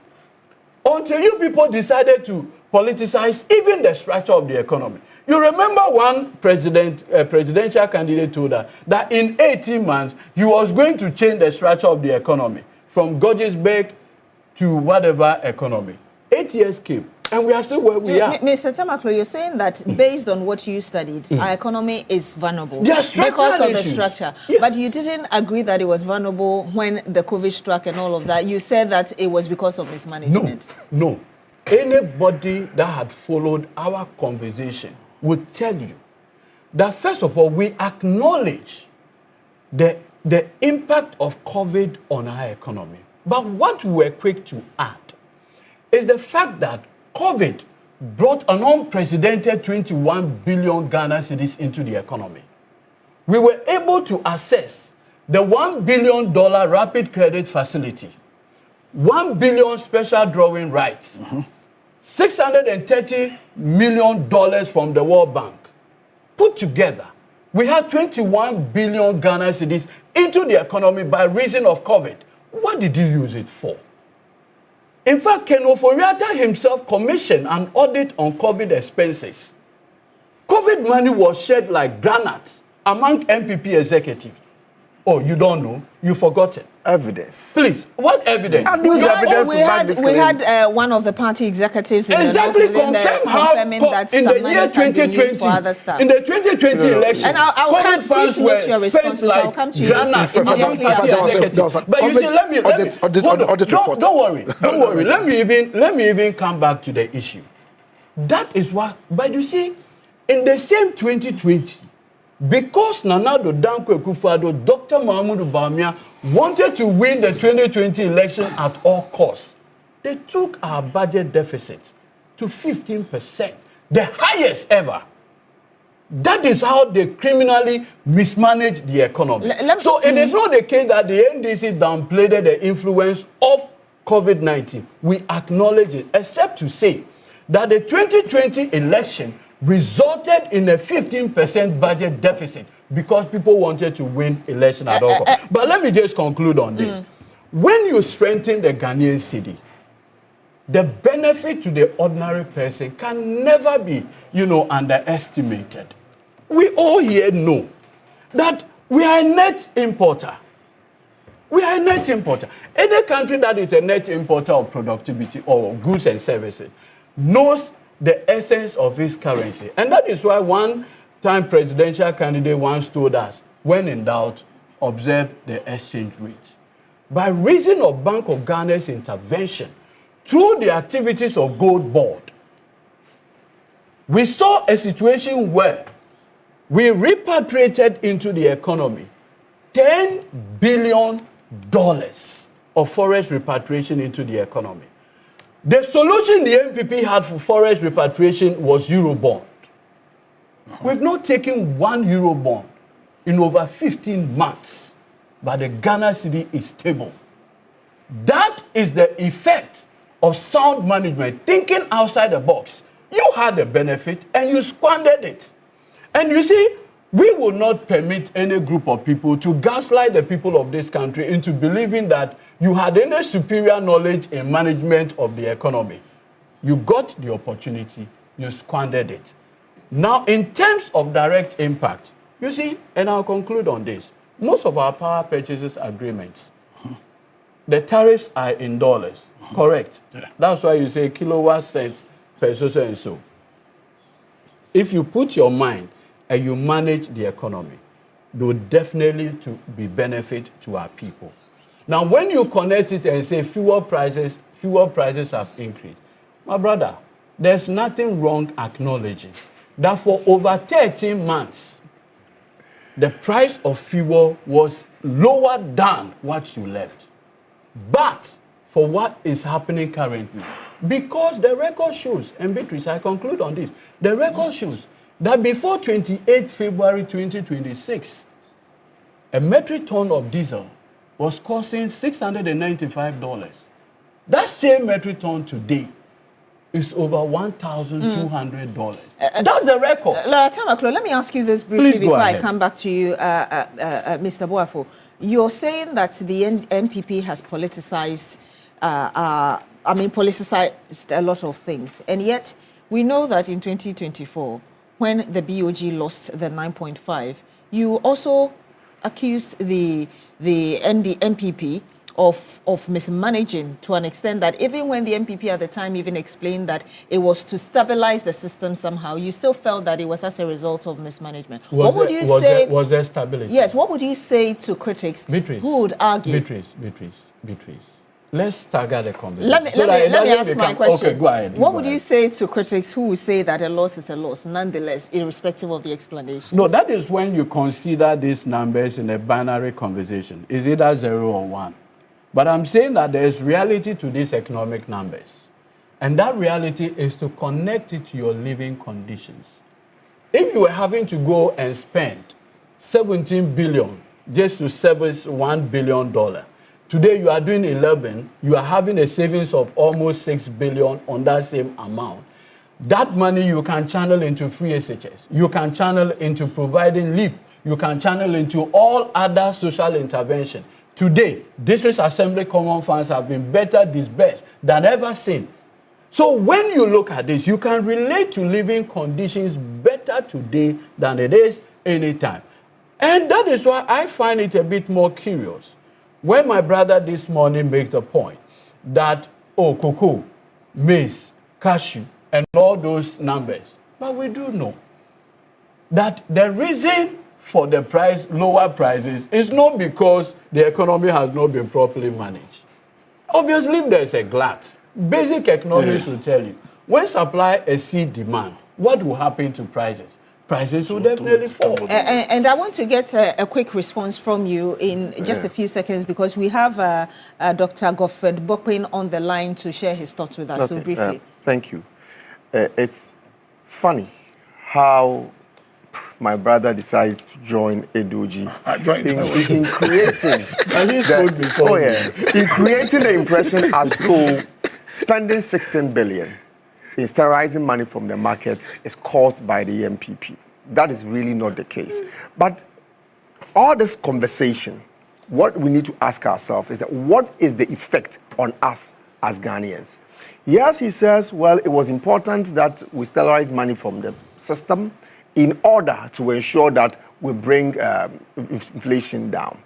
But I'm saying that today, when I go to the pump to buy fuel, which Edoji Tamaklo, Health MPA and CCS admits that yes, I am paying more than what was the situation at the time the MPP was leaving office. Today, when I'm buying electricity, I pay more than what I used to pay. When I'm buying water, I pay more than I used to pay. So why would you then spend 16 billion to say that you are reducing my cost of living? But beyond that, it is important to state that when people talk about stability in unemployment, stability in the cost of food going up, stability in people not getting jobs to do, what stability is he talking about? Which food? Wait a minute. Is it which food? Rice? Oil? Go to the market. You don't go to the market, so you don't even know. Please, you are the gentleman who told me. You are the gentleman who few minutes told me I should not intervene. But you see, it's important to draw attention to the fact that the people who said that the Bank of Ghana, Governor Addison, it was wrong. They called for his head for intervening to protect the Ghanaian. It was wrong. Wait, you said it was wrong for Governor Addison to do that. Today, it is everything right for Governor Siama to do that. Are you honest? No, but how much are you honest in doing that? If you say, wait. How much did you print into the economy? How much are you also printing? No, how much are you also printing? So allow me to proceed. If you could wrap up for me, I need to go to Mr. Bokpin. Okay, I'll allow you to do that. But it's important that the people who are today pontificating, claiming that, well, the Bank of Ghana must be given the opportunity to help save Ghanaians. saw everything wrong with the Bank of Ghana doing same under the NPP administration. Are they today? Is that Doji today calling for the dismissal of the BOG boss? Oh, because the BOG boss wants to be running mate, so well they should just package him massage. We have time to talk. You are lawyers. You are lawyers sitting here. Wait a minute. You are lawyers sitting here. Wait a minute. You are lawyers sitting here calling an act criminal without basis. That's what the two of you did. You sat on this show, called activities criminal without any basis, without a shred of evidence. If it is criminal, you are the director of legal for the NDC. What have you done about that? If you call it a criminal act. But let's proceed further. Calm down. Wait, I am wrapping up. You cannot. Allow me to proceed. You cannot. But if he said I should provide I have not asked you to come in at this time. Please, would you allow me to make the point? You see the difference between what the MPP did and what these people are doing. He talked about the fact that you can it's important to sterilize money from the system. Yes, you have time, yes. Okay. He talked about the fact that you need to sterilize money from the system, and it's a way of protecting the MPP. A better way of managing it was that the dynamic reserve ratio policy that was implemented. Please, would you allow me? Right. It was a better way to ensure that you only lodge the money with the Bank of Ghana when you are not giving it out to the public. But what was the impact of that on Ghanaians? The impact was to move the interest rate from 53 to 23. I'm talking about the real impact on people. The real impact is what we are talking about today, where people cannot find money to buy basic necessities of life. So if we are talking about impact, it is not just impact of 3 years ago or 2 years ago, it's the impact we are feeling today. I'll indulge you to... Just very briefly, because I need to go to Dr. CD remains volatile amid election uncertainty, trading at 17.20 to $1. A story by Emmanuel Opon, November 6, 2024. CTFM Online. And I'll come back to you, Lawyer Tamaklo, when it is your time. I want to go to and that makes it criminal. Like you referred to. Good morning to you, Doc. If you can hear us, on this panel talking about... I'll come back to you. I'll come back to the panel. Dr. Bokwen, if you can hear us, good morning to you. Thank you for joining us. Because that's the chorus you came with. Dr. Bokwen, can you hear us? Yes, I can hear you. Can you hear me? Yes, I can now. Thank you very much for joining us. Let me get your own understanding of the figures given to us by the Bank of Ghana, the audited financial statement covering 2025, and really the kind of interpretations we are getting on it as an expert economist. Tell us where you stand. Well, thank you very much. Good morning, and good morning to my seniors in the studio, and good morning to the people of Ghana. Well, it's not surprising for me seeing the results from Bank of Ghana's annual reports. We had anticipated this. It's quite interesting because all along, what we had focused our attention on was on the gains. You remember, and of course, that is also consistent with government strategy to focus on telling Ghanaians the gains. You remember the discussion about fighting illegal mining, doing responsible mining. The gold was bringing in efforts. We're pumping that into the economy to strengthen the city, to the extent that we could tell Ghanaians those gains and all of that. The cost, both in the books of Bank of Ghana, and then the implicit costs, even if you put the cost together, the environmental degradation and all of course, it didn't start under this administration. And we had been consistent, we didn't just start this year under this administration, that the cost to us, both the explicit cost, the implicit cost, if you put everything together, the damage to human life, if you put everything together, all the gains we are celebrating today will look a bit infinitesimal. If you put the entire cost, if as a country we will take our time to examine things holistically, then in that case we'll be measured in terms of the interventions and the policy mix, and then we'll be mindful to ask ourselves the cost of implementing it and the good we seek to achieve, and if we're balancing the cost overall against that, whether we should be aggressive on that part and to say, let's, for instance, we took over the economy, of course, improvement has started, not just in 2025, okay? And whether it was prudent overall to say, let's be aggressive in the manner we did in 2025 from both the fiscal side, where we are celebrating austerity, right, in the face of enormous challenges and all of that. Remember, from the fiscal side, we promised to do a primary surplus of 1.5%. In 2025, we ended up doing 2.6%. That's quite steep, right?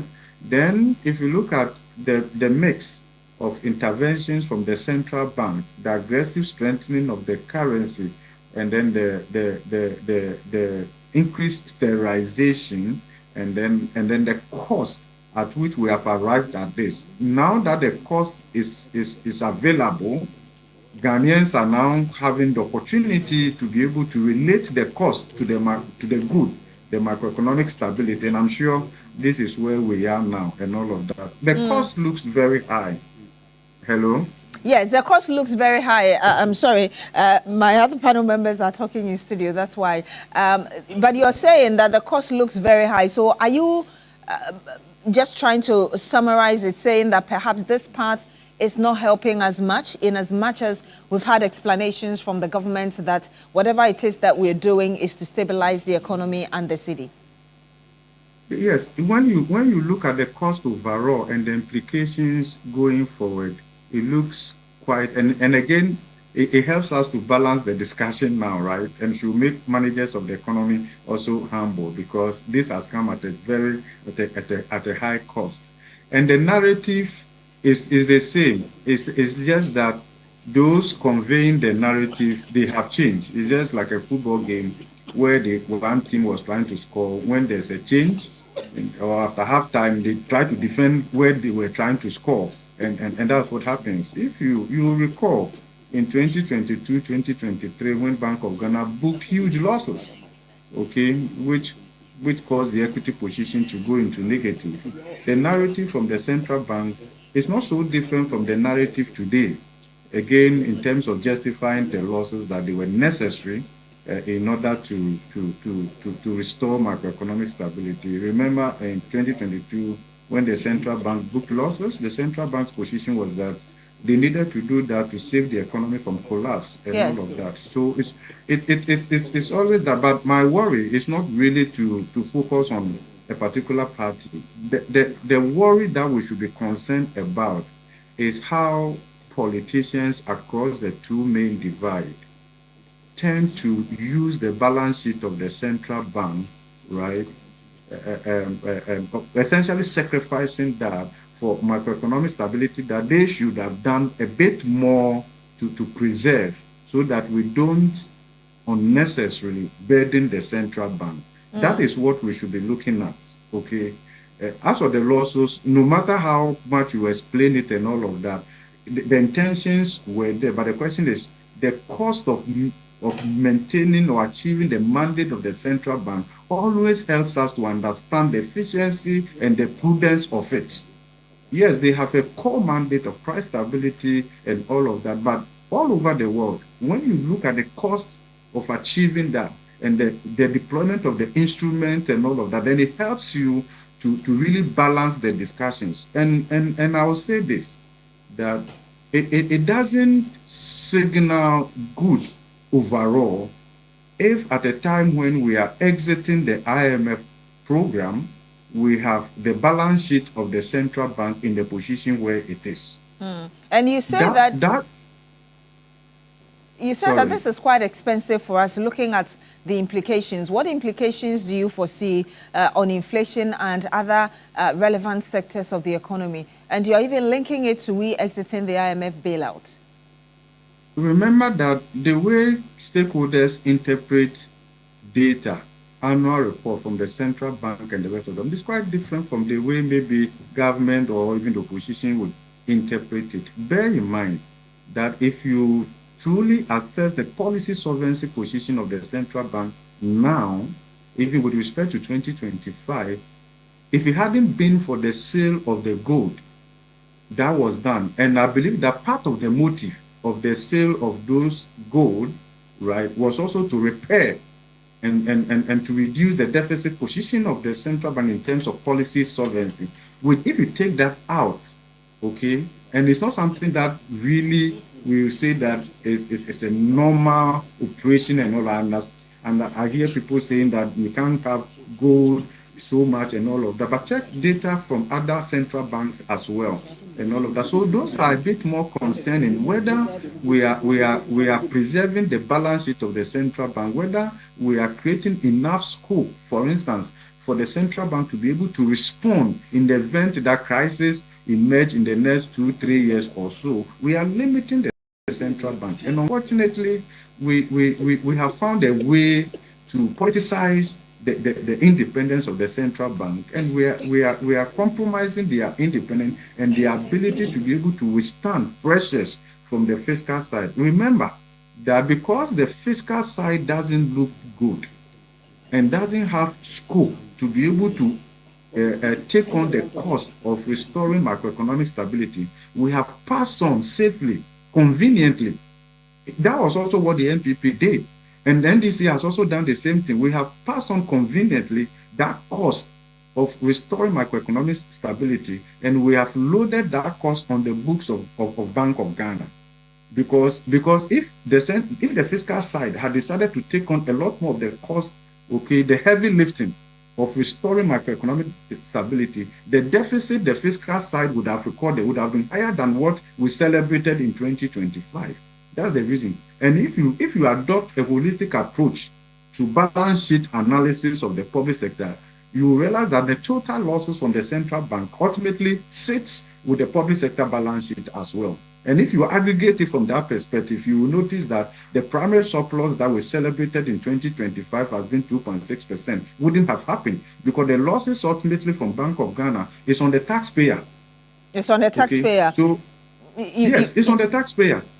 You said, let me ask you my last question, and then I will come for the final word of the panel in here. And nonetheless, we still saw the BOG report, a 5.5 billion positive policy solvency margin. What does that mean? And since you're saying that what we are currently using to stabilize the economy is expensive, how or what should be the way forward to ensure that we are not, digging ourselves in the foot whilst we are trying to solve a problem? Yeah, as I indicated, if you look at the items one by one and you take the sale of gold and the profit from there out of it, and you match purely the interest income versus the cost of meeting their open market operations and all of that, you will see the negative open position of the central bank. You will see it in the data. So the sale of the gold masks the outlay or the outcome largely. Of course, but we can see that the gold is also there to serve that purpose. But we should be mindful that the central bank's balance sheet, we must, as much as possible, preserve that balance sheet for purposes of credibility. Purposes of credibility.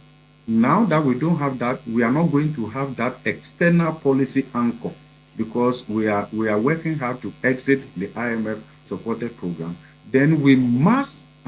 My thinking was that we should be in a mood where we are more or less repairing the balance sheet rather than the way it has gone. Of course, I'm not disagreeing that the macroeconomic good in terms of the results, I'm not discounting that, but I'm relating that to the cost of achieving that and whether if we had paced it rather than the aggressive nature of it that we adopted. Then if that was the approach, then at some point it will look more the politics of it rather than the economic good. Okay. So those are the things that I'm thinking that we should weigh, we should balance carefully. And it's quite interesting when the results, the annual report were published, you see politicians were more eager to explain, to defend, or to criticize, much more than the central bank itself that published the annual report. It's simply because the political cannibalization of the central bank has reached a certain peak, for which reason, when the mess is caused by the fiscal side, we tend to sacrifice the balance sheet of the Bank of Ghana to correct it. Of course, others will say the Bank of Ghana is also a state institution and they are there for that purpose. But let's be very mindful, because we are losing that policy scope from the central bank perspective in order to respond to crisis in the future if they should happen. We can't say that crisis will never happen again and all of that. Those are the real concerns that the two main political parties should take note of, that we are compromising the credibility of the central bank. Because, for instance, if you look at some of the reasons why we have had to go to the IMF, some of them have been more of gaining policy credibility. Because when we are on our own, through our own actions and inactions, we are unable to generate that public confidence and credibility that we are able to internalize fiscal discipline on the side of politicians in order not to compromise institutional independence.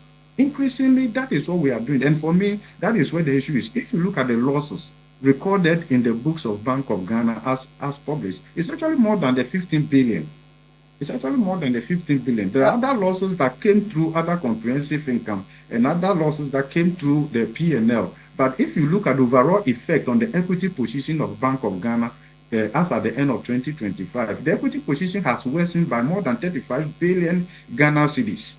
You know what that means if you want to recapitalize the central bank. Even if you want to implement the roadmap, the memorandum of understanding between Ministry of Finance and Bank of Ghana in recapitalizing Bank of Ghana, if you look at the annual recapitalization that the Ministry of Finance has to do, is going to be very huge. Whilst we are counting the savings that we could have used in building schools and all of that, remember that the recapitalization is also going to come from taxpayers' money, which equally could have been used in building schools, in building roads and stuff like that. So we need to shift the conversation and ask politicians who are in charge of the fiscal side to be more responsible going forward. Moving so forward, that we are able to preserve the balance sheet of the central bank. I'm uncomfortable the path at which we are going. Thank you so much, Dr. Godfred Bokpin, economist. Because of time, we'll have to end it here. But thank you very much for sharing your expertise with us, Dr. Dankwa, Lawyer Dankwa. Mr. Dankwa. But what Prof is saying is more the reason why the MPP should not be allowed to pontificate. Because the most critical thing the only thing you see in your dream is MPP, right? No, it's bad governance. I don't like bad governance. I don't like Koshoko governance. I He's don't talking like about the NDC doing the same thing. You talk about his MPP governance. I don't like that. And you see, when you talk about what an economy is, it's the state of a nation of its production and consumption of goods and services and the supply of money.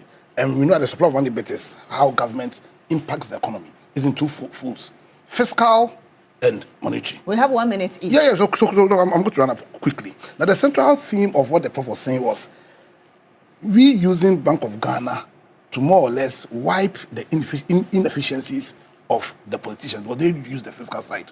And the biggest evidence of what he's saying was the 48 billion DDEP. Because see, that was a direct use of monetary policy to deal with the crisis of the fiscal. And the indirect impact of that was the huge inflation, the exchange rate plunging deep. You understand? And that would necessitate Bank of Ghana to take the steps they took under Isiama, Dr. Isiama, to deal with the inflation and then the exchange rate issue. So to end, let's take it as this. On 7th January 2025, when His Excellency John Mahama came into office, he had an economy that was in stage 4 cancer stage 4. That required drastic measures to cure the stage 4 cancer that was caused by the familiar spirit-filled MPP. You understand? And the drastic actions obviously would include the mopping up. But he just said that the path currently we're going is not sustainable. He did not hear that. And so if you have stage 4 cancer, what should you do? So what's called Dr. Isiama should have sat down aloof and watched the system. So listen, that's what I'm saying, that in the analysis, in analyzing this situation, we should put it in proper context. And the proper context is... A lady gave you 1 how minute and you are speaking for 3 minutes. Government and Ananado use their fiscal policy to put us in this council stage Lawyer, that required Isiama to use make my point. In 1 minute, Galatasaray. Same team, long boss. Galatasaray. Team from that's right. 19.92 billion. Definitely, it's not a loss we want everybody. I respect the views expressed by Professor Bob King, and he knows I respect his views. But you see, regrettably, he doesn't provide an alternative pathway. He says that governor should sit aloof. Let's get our exchange rate get to 17.20. Let's get inflation go to 54 or 23. Prof, with the greatest of respect, something ought to be done.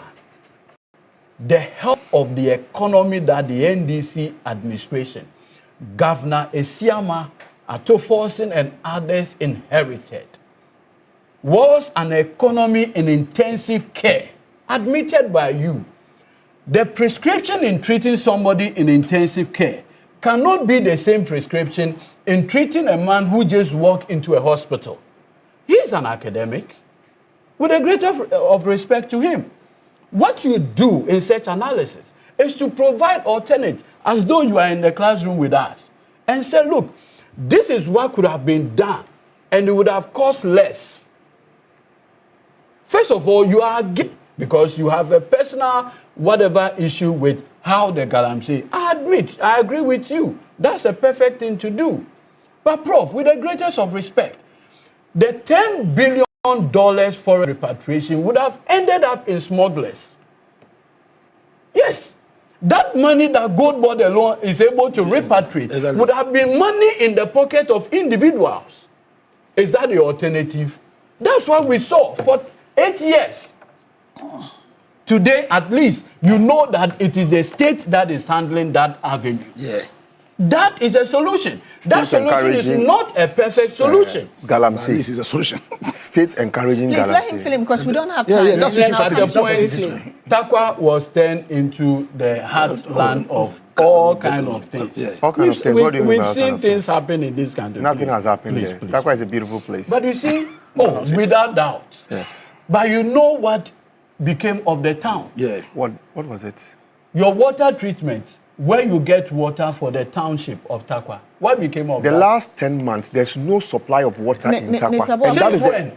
The last 10 months. The last 10 months under the NDC. I deliberately pull you out because for 8 years you were destroying every single water body. I'm saying the last 10 months. Yeah, I want you to land. I'll come but to you yes. Let me just land on this. But you see, in listening to Professor Bokwe, I saw an attempt, with respect to him, to try to downplay the efforts that have been put in place to keep this economy there. If you put cost to everything, then what would have been the cost of having the exchange rate at 17? Prof is not telling us that. What would have been the cost to ordinary citizens with inflation at 23%? Prof, I was thinking that in terms of your analysis, you would have given us the cost implication of inflation at 23%. You would have given us the cost implication of exchange rate at 17. So that is what I think we should all be doing. Okay, thank you. Bank of Ghana had every opportunity to diversify the gold reserve. And if you look at the situation where at a point our gold reserve went to almost 45%, it's important that you reduce it. Today, the gold mining companies are going to give us close to 16 ounces or whatever of gold, tons of gold this particular year, If which you will wrap fill it in, up for us. yes, which will fill in the gap. So we are back to the same position. But let the point be made. But for the government and the BOG intervention, this economy would have collapsed. And it was important at whatever cost the BOG intervened in the manner it did to keep this economy on sound footing. The benefit with lower and better stabilized, strengthened Ghana city is there for all of us to see. Unless, of course, people want us to go back to misery. which we are not willing to go. In fact, Egypt. Oh, yeah, in 60 seconds, please. Thank you very much. So I like where Prof. Bopin ended by indicating that about 35 billion, we are worse off about 35 billion in our equity position as a country. This is at the time, as a country, we had to resort to selling our reserves just so we stay afloat. So if people are saying that the situation in time past was bad, this is indeed worse. The parable of at the time where we do not have the parable of the talent. At the time where we do not have the Ukraine-Russian war, but our equity position is at the level we find ourselves in.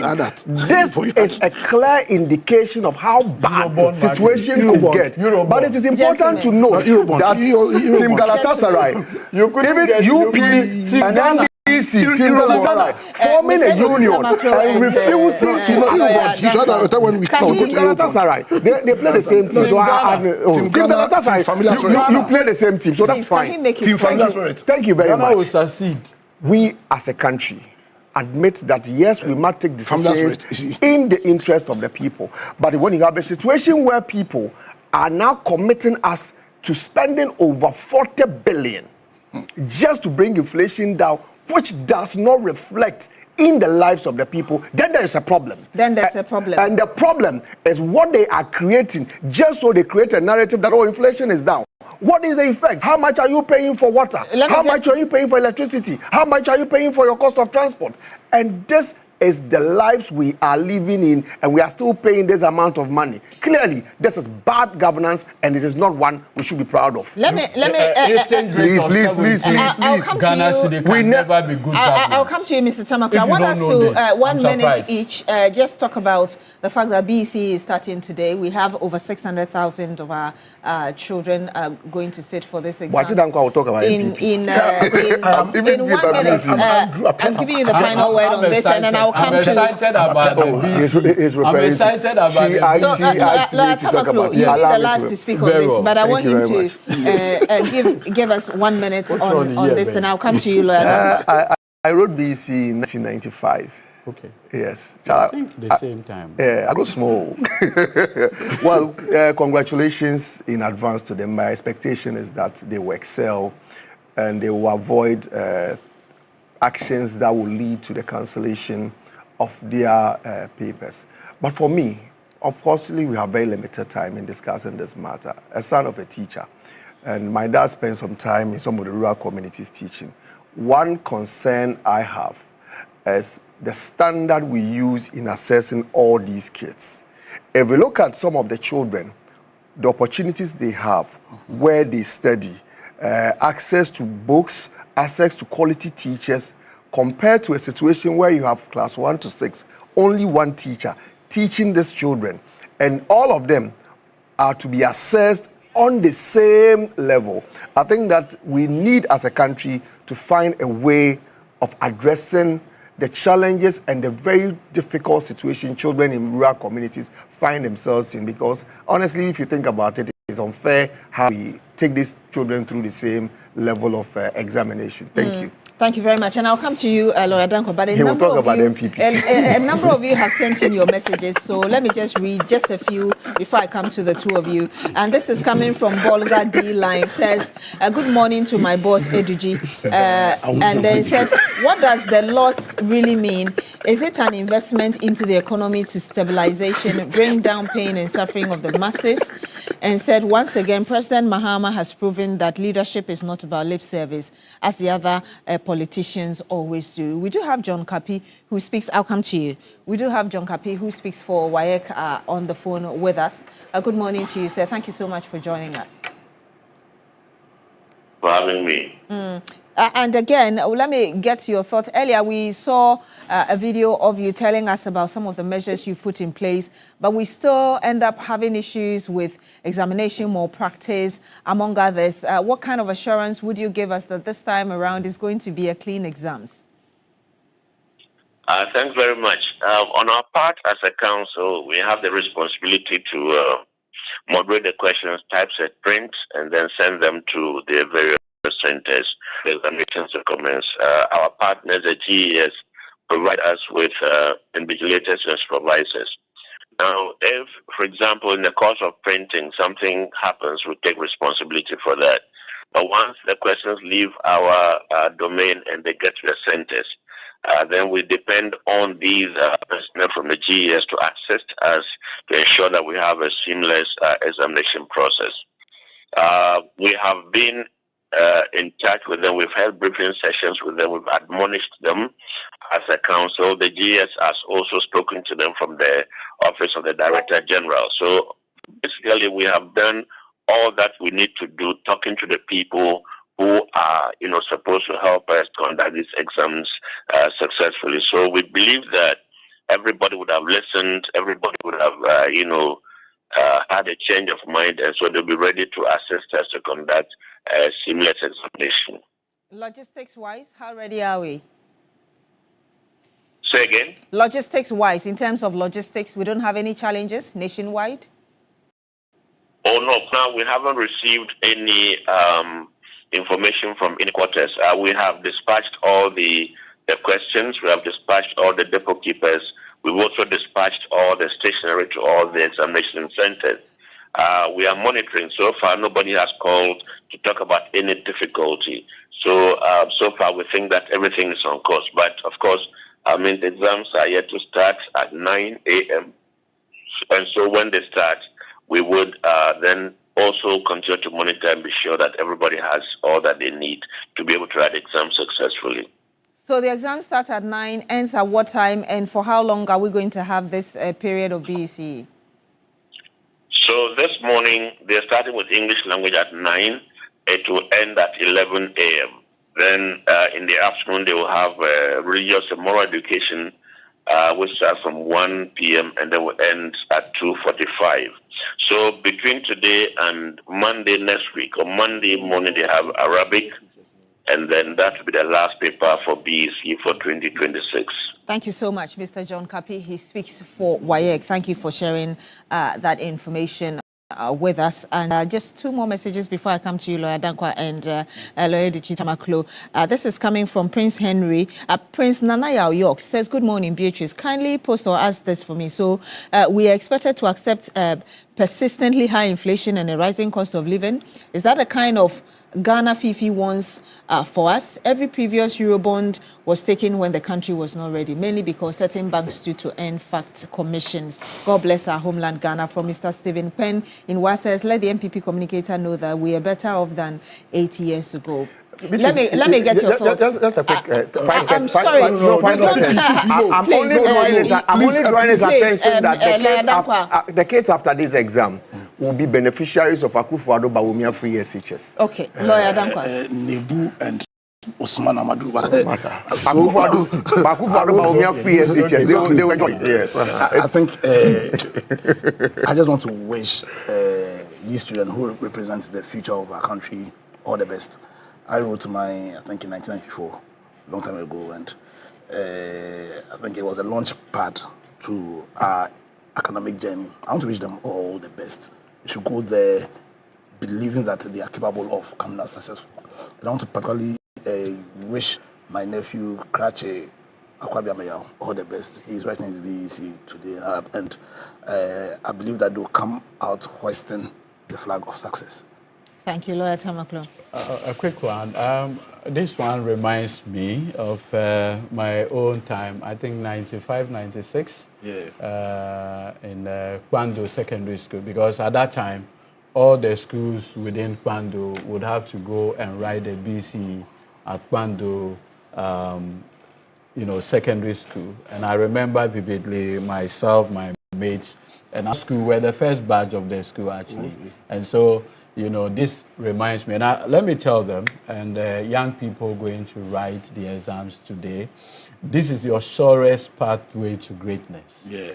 Because beyond the mock, this is the only time that you're going to have invigilators. They'll be on you. They are going to test your resilience. They are going to test your ability to think independently, among others. And if you're able to withstand that, that is going to create a huge pathway for you for the rest of your life. From here, you transition into secondary school to the universities and every career that you want to have in this world.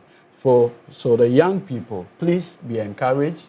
Go out there with all the confidence and the boldness, but avoid engaging in any form of examination malpractice. And indeed, we wish them the best as they And start the BECE today. God Thank you very much, Lawyer Godwin Eduji Kujo Tamaklo, CEO or Chief Executive Officer of the National Petroleum Authority. Thank you very much for coming in and sharing your thoughts with us. Also to you, Lawyer Andrew Appiah-Dankwa, Director of Legal United Party. Of course, to you as well, Mr. Fifi Boafo, former Head of Public Affairs with the Ghana Cocoa Board. And we had with us also Dr. Godfred Bokwin, economist, sharing his perspectives with us regarding the figures from the BOG. And of course, Mr. John Kapi, the man we just spoke to, Head of Public Affairs at WAEC. I want to say a big thank you as well to Pamoni Clothing in East Legon for my costume this morning. Let me remind you that the big issue is sponsored by the University of Gold Coast. Whether you're aiming for a specialist MBA in marketing, communication, operations, supply chain, human resource management, finance, entrepreneurship, innovation, or business intelligence analytics, or you just want to advance through a DUA MBA or Chartered Manager MBA, University of Gold Coast gives you options that match your vision. And if your next step is an MSc in International Relations, Communication, International Marketing, International Law, Security Diplomacy, Accounting Finance, or Human Resource Management, an LLM in International Law, Security Diplomacy, or an MA in Biblical Studies, Practical Theology, the pathway is open. April admission is still on, although we are in May. Apply today because at University of Gold Coast, we make it practical, flexible learning, flexible entry, and flexible payment. Study around your work and life. Choose a route that fits your background and pay in convenient installment. Your dream deserves structure, your future deserves a strategy, and of course, your purpose deserves training. Apply now at www.ugc.edu.gh. Call or WhatsApp now on 555. University of Gold Coast, building leaders for the nations. My name is Beatrice Edu. When we come back, we'll bring you sports and some more. Do stay with us.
And you're still here on Newday on TV3. It's time for sports. The Billation is here. Hi, Bill. Hey, Beatrice. How you doing? Yeah, in all pink Yes. this morning. That's nice. That's nice. Thank Suits you. suits you. Yeah.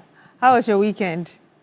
Very nice, actually. Very nice. Yeah. Okay, what happened? Oh, my team won, at least. So it's a good thing to see Arsenal win the game. Yeah. But I think it was also sort of mixed because of what I saw in the world of athletics with regards to the World Relays Championships. Yeah. I saw Abdul Saminu Rashid, Ghana's 100, so well for them. From some extra context, these three athletes were in Botswana, I believe, on Friday morning. The competition was on Saturday, and they had an additional athlete join in Friday evening. And so there was that tiredness, little preparation and all of that to compete.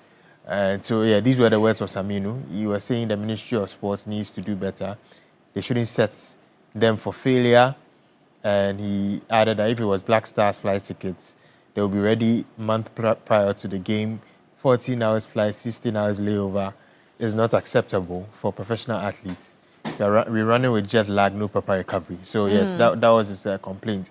And Azamati backed him up, saying to add to that, we are competing against guys who've been here for 1 to 3 weeks, while we've been traveling since Wednesday and arriving a day before on a new continent. I get it. I guess we are magicians. Do better, Sports Ministry. Has there been any response from the ministry yet? Yes, there has been a response from the Sports Ministry.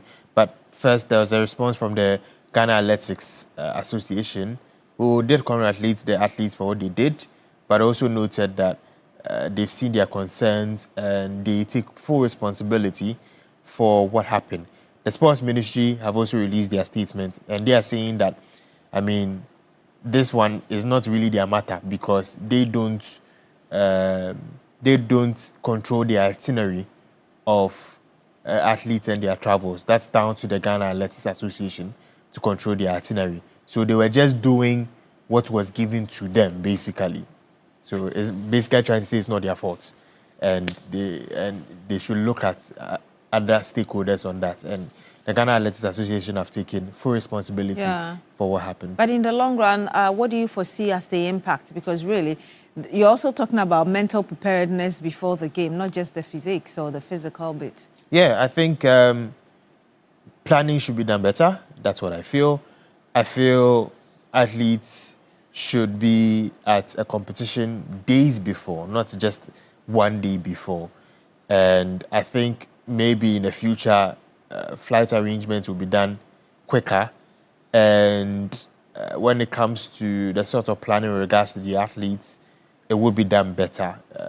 Because, I mean, it got to a point where 2 athletes couldn't show up and they had to immediately... Scored nations and Na is not here. Normally, it is when Hearts of Oak get scored that Na is not here. But today they won and she's not here. Yes. They beat Nations FC by a goal to 0, but the biggest result on the weekend was that of Mediama and BBN Gold Stars. Mediama defeated Gold Stars by 2 goals to 0. All 2 goals coming from Salim Adams, who is highly rated in the league this season.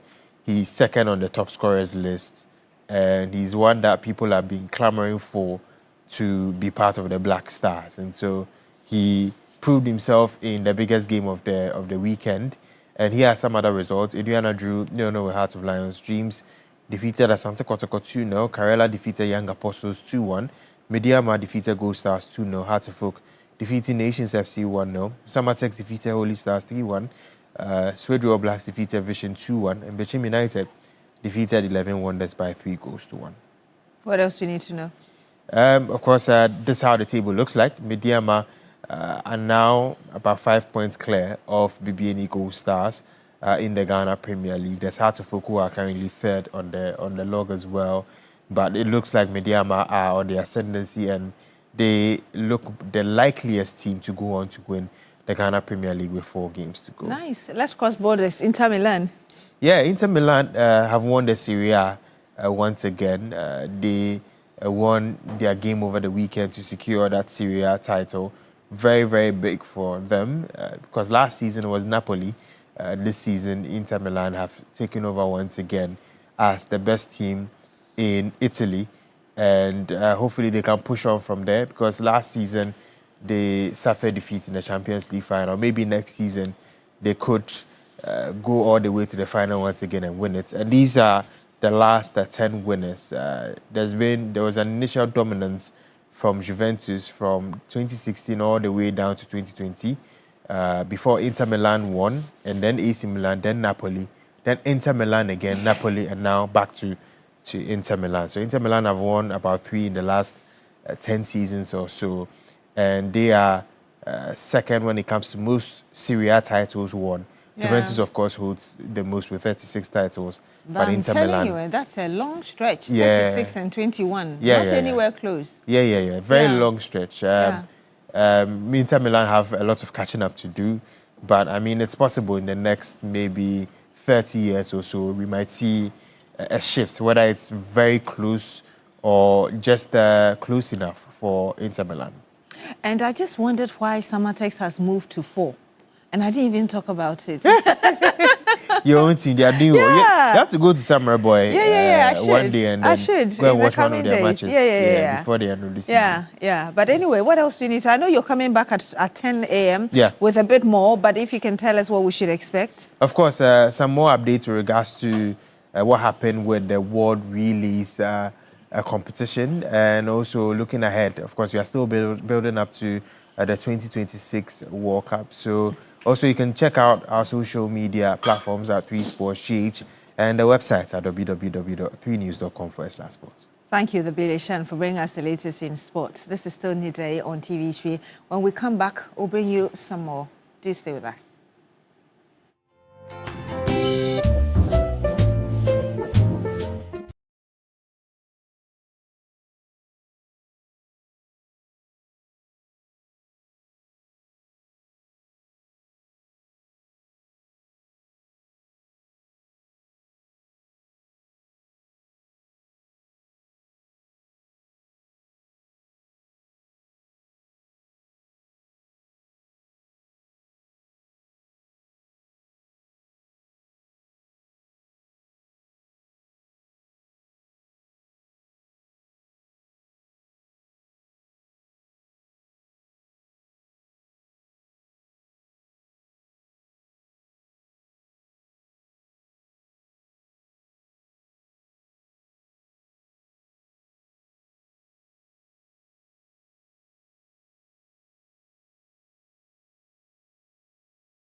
all the other things that come with it. You want to stay glued to your TV set, and if joining us via social media pages, yes, stay, because we're here to give you some more. And I'm joined in the studio now by Mr. Jude Fosu-Gyamfi, who is the Chief Executive Officer of Prospectus Ghana Limited. Good morning to you, sir. Thank you for joining us. Good morning, and how are you? Doing very well. I hope you're well. I'm doing well, thank you. I'm joined also by Mrs. Evelyn Sapon, COM Prospectus Ghana Limited. Yeah. Good morning to you as Good well. Thank morning you for to you joining too. us. Thank And you. I know your organization is organizing EduPack. Yes. It's all about education. But really tell us about it. What is it? Okay, so thank you. We're happy to join you here this morning. You look beautiful. Thank you. So, Educational Pack, that's what we call it, EduPack. It's an initiative that is organized by Prospectus Ghana Limited, but it's supported by GES and the Ministry of Education.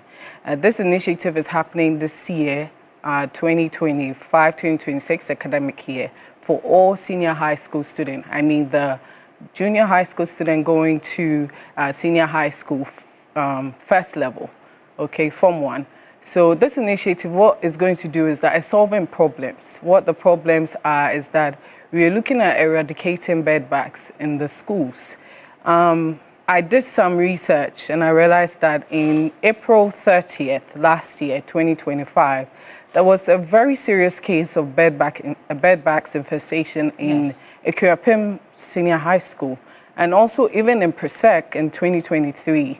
And so this is not something that people actually know, but in senior high school, we actually go through this bed bug infestation throughout the year, because many people bring used mattresses, used chalkbox, old chalkbox as well to school, and then this tends to affect the students when they go to school.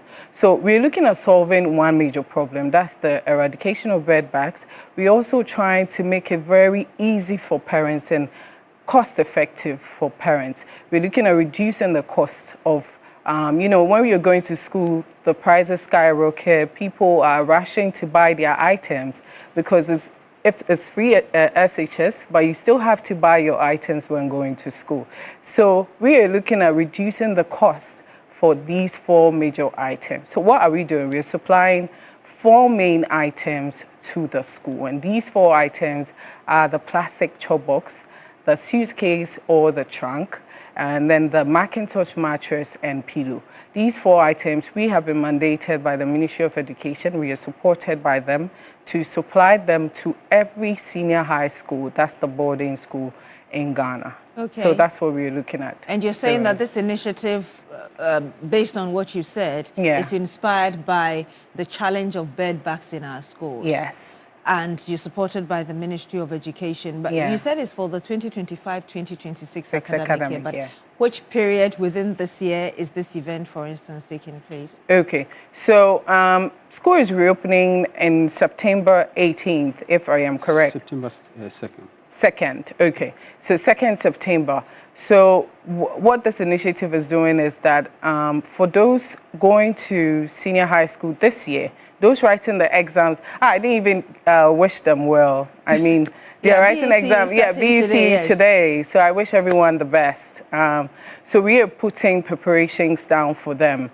So as we speak now, we are producing, we are sending these items to the schools, the senior high schools now, so that when you go to the schools, you can have access to these items. So it's actually starting now. And all the items will be delivered before reopening day. That's the 2nd of September. So before you get to the school, you have these items there.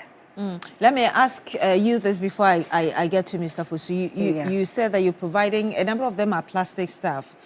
A lot of the time when we hear of bed bugs, what we also hear in terms of recommendation is that they should fumigate the schools. Yes. How does that work with fumigation and then what you're providing as your focus of eradicating bed bugs in schools? Okay, so fumigation always solves the problem when it has happened. So bed bugs have to infest the school before you do the fumigation. Now we are trying to solve the problem from its root before it even gets to the school. Okay, schools are going to fumigate anyway, but then if students are going to still bring very old trunk, very old wooden chop box, or even just wooden chop box, because you know when moisture is retained in the chop box, it just starts, you know, growing bed bugs and all other bacterials. So we are saying that we are solving the problem from its root. So we are trying to eradicate this bed bug even before you get to the school. That's why this initiative has been accepted. And at the end of the day, we are also going to build warehouses in the school. That means that you don't need to take your items to the school, to the house after vacation. You know, you don't have to take it back and then take it back in, because you don't know what you're bringing in back to the school. So now you have the warehouse where you keep all these 4 essential items, and then you pack your items with just a jute bag, and you carry it to school, then you pack it in.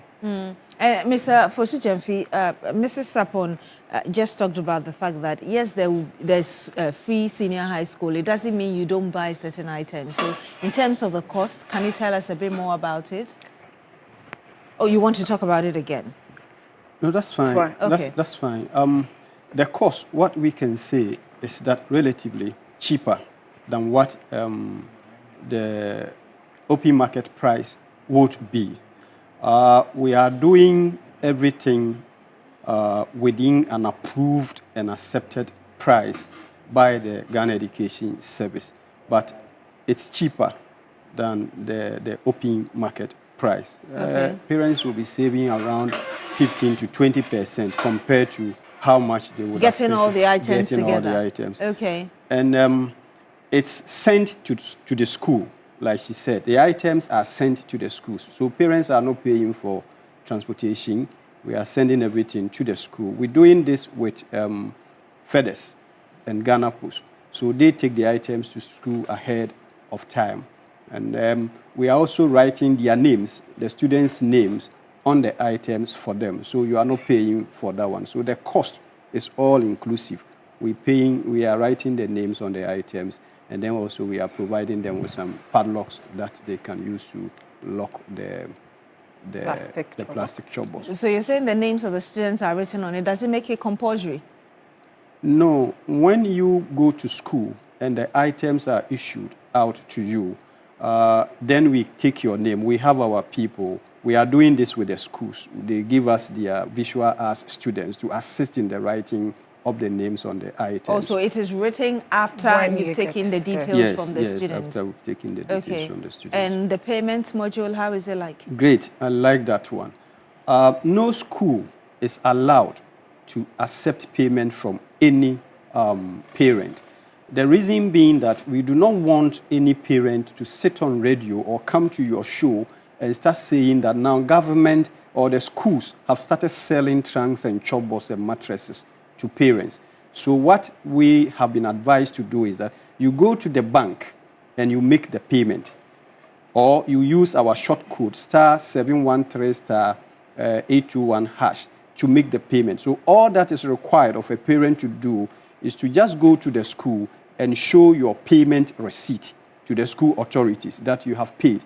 We have people on campus to verify and confirm that this receipt is genuine. Once it is confirmed and you are cleared, your items are given to you. And you said that this is not compulsory, so assuming there are certain parents who do not want to take your items, what happens? Okay, so it's not compulsory. We're leaving that one for the schools to decide. Now, I say always that it's a solution. We are providing a solution. You and I know that we want the best for our kids. We want the best. Every parent wants the best. You want your work to come out in performing very well academically. And I say that to perform well academically, the teaching is one aspect of it. The food that we give to the students to eat on campus is one aspect. And then where they sleep. So if this solution is going to help prevent the spread of bed bugs, and we are saying that parents, don't bring that old used mattress. It may be new, okay?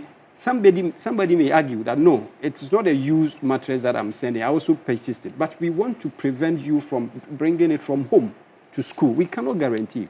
As we speak today, over 600,000 people are writing the BECE today. Mm-hmm. Now, out of this 600,000, let's take that about 2/3 of them are giving boarding admission. So it means that about 400,000 students are going to be given admission to enter boarding school. If each and every one of them is coming from their homes to school with their mattresses, you cannot tell which material somebody is bringing to the school. So we are only appealing to parents that we should all help make the system work. Let's help to make the system work. And I want to take your final word. And if you could tell us also about quality, because even if it's cheaper than what parents would find on the market, they still want to be assured that the quality is good. And any other word you want to say before we wrap up? Okay. So about the quality is assured. Ministry of Education had to go through all the 4 items, okay? That's the plastic chop box, the trunk, the Macintosh pillow and mattress. We had to go through steps where it's standardized for every student. So we are not talking mattresses that when you sleep on it for a year, then you need to change it. No, we're not talking about trunk that is weak, that can crumble or, get spoiled at any time. We are working with top quality. We are actually producing them in Ghana. So we're working with top quality companies. I don't know if I'm free to mention some of the companies we are working with. We're working with Latest Foam to bring the best, Qualiplast to bring the plastic Chobox, Duraplast as well. And then some other companies are producing the trunk as well. So we have tested and seen the quality and we're bringing the best. So whether poor or rich or in between, you can still have access to this quality items. So it's approved. So we are telling every Ghanaian that, every Ghanaian mother, okay, that want their children to succeed and do well. There's a trend when you go to school and everybody has new, fresh, nice plastic chopbox and everything, and your child doesn't have it. Then it becomes a problem, like you are making the person stand out of the many. Again, if you don't even have the money to pay, we have the paying installments on our platform where you can start paying $355 now till school reopens. All right, thank you very much. Mrs. Evelyn Sapon, Com Prospective Ghana Limited, thank you very much for joining us and for speaking to us, and also to you, Mr. Jude Fosu-Jemfi, Chief Executive Officer of Prospectus Ghana Limited. Thank you, ladies and gentlemen, for joining us. Thank you so much. And for talking about Edu Park, which we understand has already started, but we're staying on education because we're just talking about BECE candidates, over 600,000 of them sitting the exams across the country today. Let's go to the Ashanti region. My colleague Ibrahim Abubakar is currently on standby to bring us what's happening. We were told by Mr. John Kapi a while ago that the exams were to start at 9 o'clock. It's a little over 9:30, so let's find out what's happening. Ibrahim, if you can hear me, tell us where exactly you are and what's happening with the exams.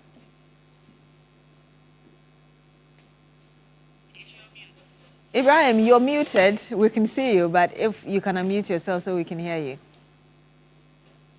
Okay, so I'm currently at the Christ the King School, which is one of the centers here at Ahimsan in the Asqua municipality. In fact, like you rightly mentioned, the first paper has commenced, even though at some of the centers we started around 9:15 due to delay in traffic and other things. But you mentioned over 600,000 candidates who are writing the BECE today. And Ashanti region, I would say, is presenting the highest number of candidates, which is around 125,000 Ghana A, 125,000. And so far, so good.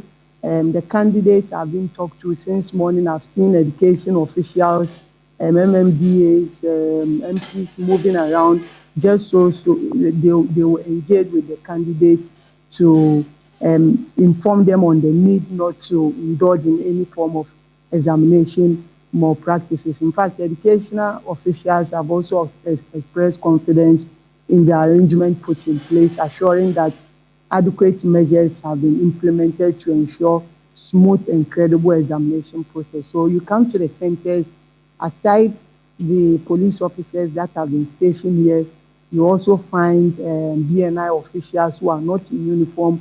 They are also doing the underground work, just so they will make sure that there isn't any form of cheating in any of the centers. So The security, like I said, are here to maintain order and prevent more practices, whilst invigilators have also been urged to remain vigilant throughout the period. Earlier, in some of the centers we visited, we chanced upon the Member of Parliament for Asukwa, who is also the Deputy Minority Leader, and also some officials who have been engaging students and also invigilators on the need to comport themselves in this 5-day period. If the video is ready, we can listen to some of the advice they have been given to both the students and the invigilators.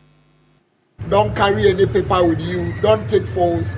If you carry any paper and you are caught, your paper will be cancelled.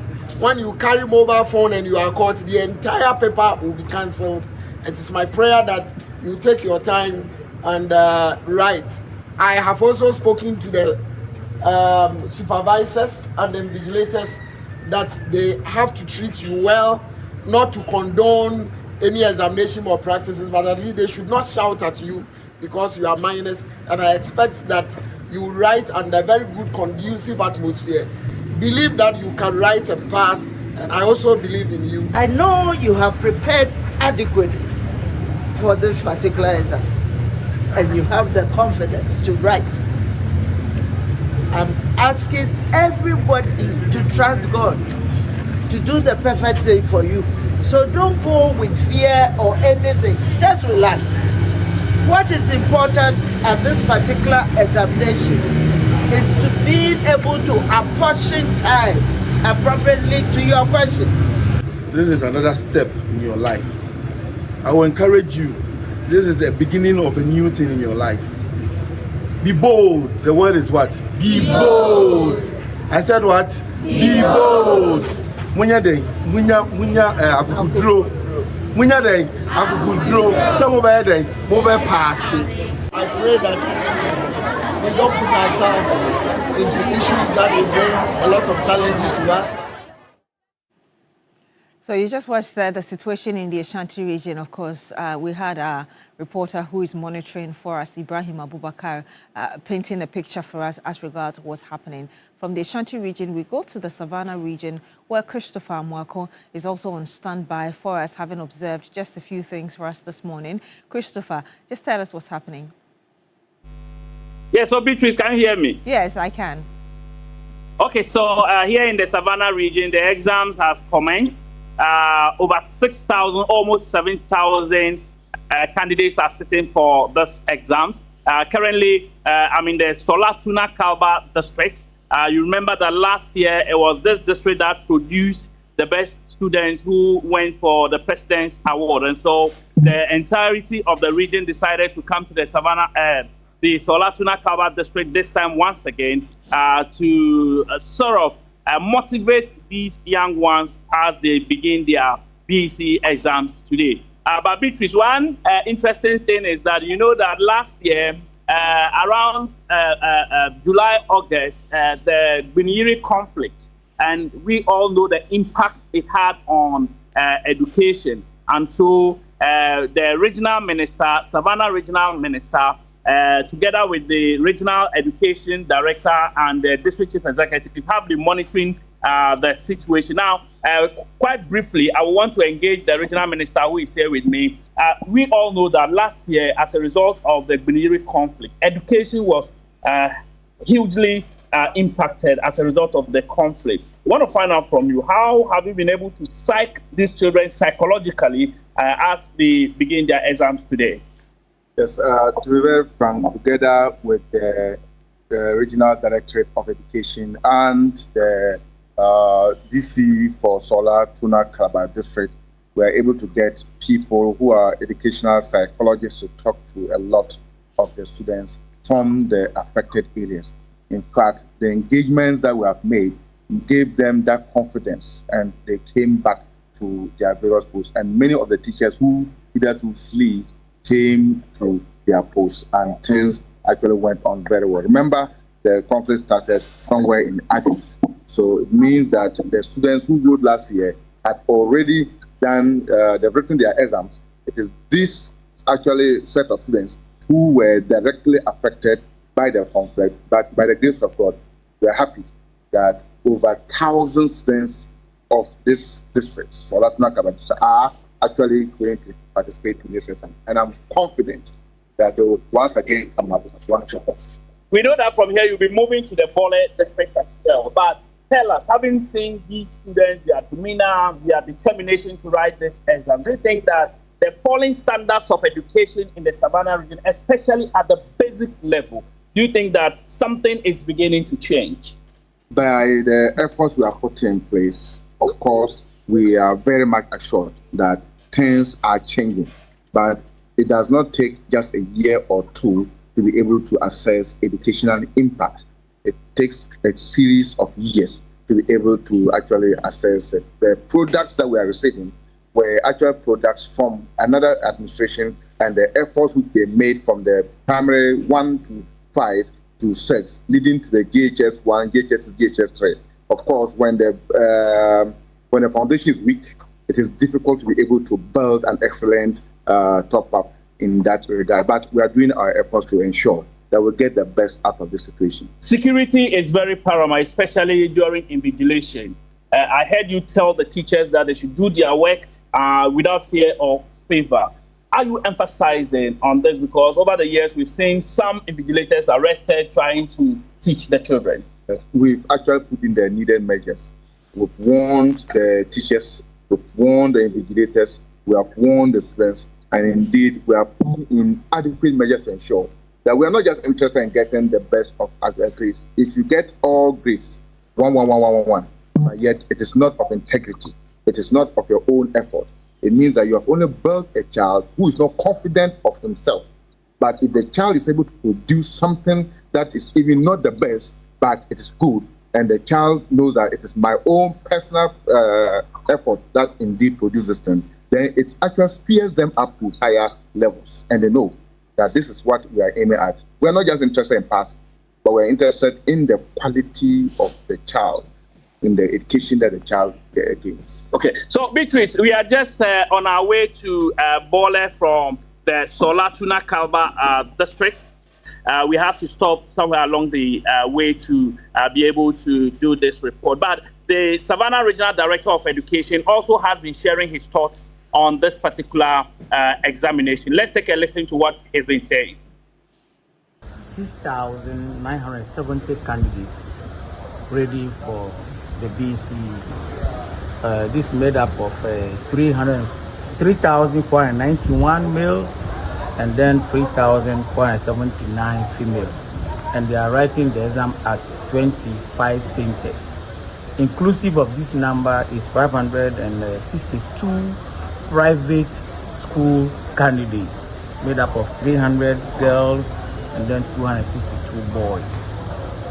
Share with us, how is the situation like? Just supposing it were the results last year and what do you expect this year? Okay. Incidentally, STK happened to be the reigning champion when it comes to the BECE performance. Last year, the award winners came from this district. Unfortunately, last year too, we had that conflict situation that actually affected education delivery. So after the conflict, we keep up our teachers, the students, and other stakeholders to garner sufficient energy so that we can make up for the loss during the conflict season. We are hoping at present that we are ready for the examination. And we go to second day in the Western region from the Savannah region, and Abraham Mensah is also on standby for us. Abraham, where are you exactly? What can you tell us? So I'm currently in Estipado Ketan, sub-metro of the Tekendi Takade Metropolitan Assembly. This morning I've been to the Tekendi College, where over 10 schools are sitting for the BECE.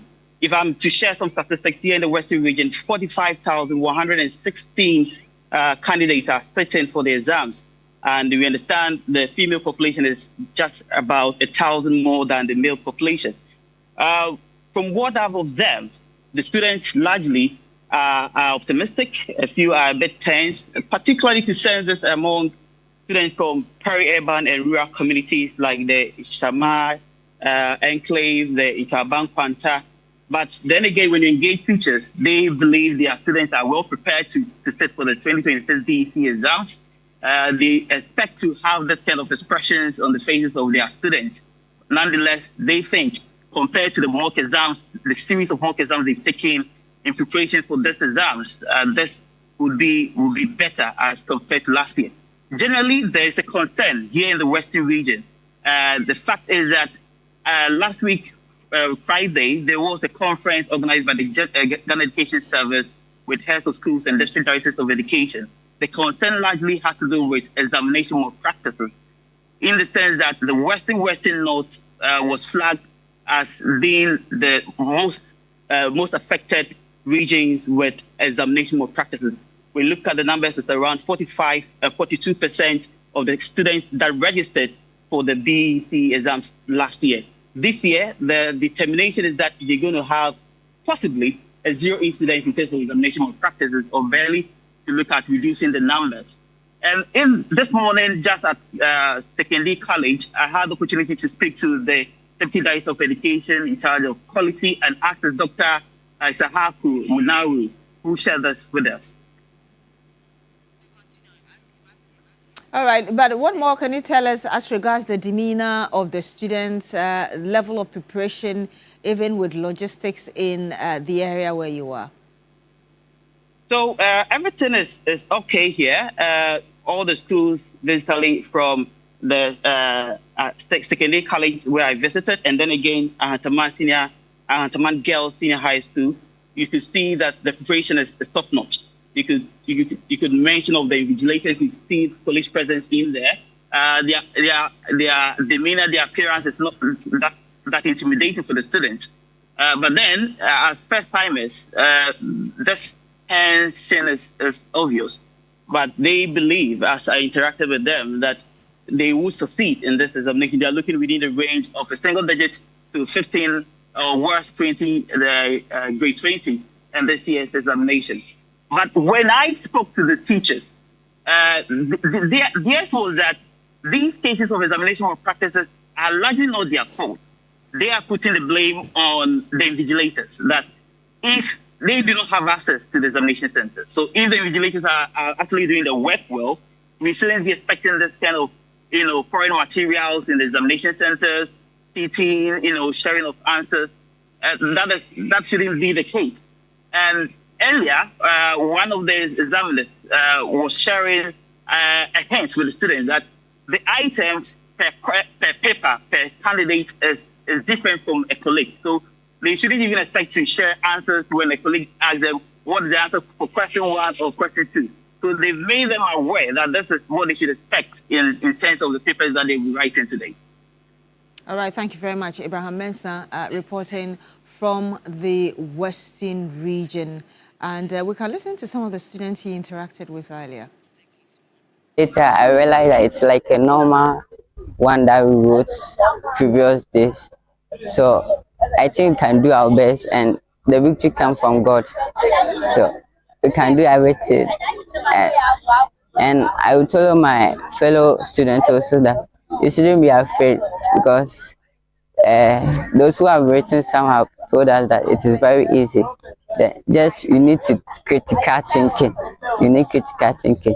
Thanks be to God. Yes, sir. I'm expecting good.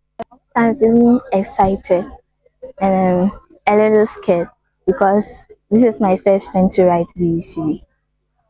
What would you tell your colleagues? I will encourage them to learn and be bold, because the first time of writing BECE is not easy. What are your great expectations? I'm expecting from 6 to 20.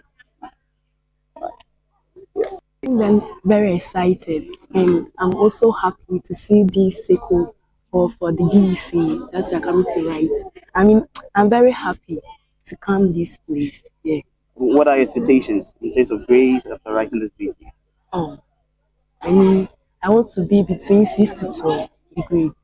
I know I can do it. These children sound like the most prepared for this BECE, and we wish them all the best. I know by now they've already started because it's past 9. Wishing them the best, and hopefully they're able to get the grades they're expecting. They said between 6 to 20, they should be able to get that. But we've got to the Volta region now, where we understand that a total of 32,311 candidates from 1,259 public and private schools are sitting for this year's BECE. And we're joined by Faisal, who is our correspondent there. Faisal, if you can tell us, Faisal Abdul Idrisu, what can you report? Yes, so the numbers are correct. Over 32,000 candidates are sitting for the BECE starting today. A while ago, the center where I am currently, the examination began some 30 minutes back.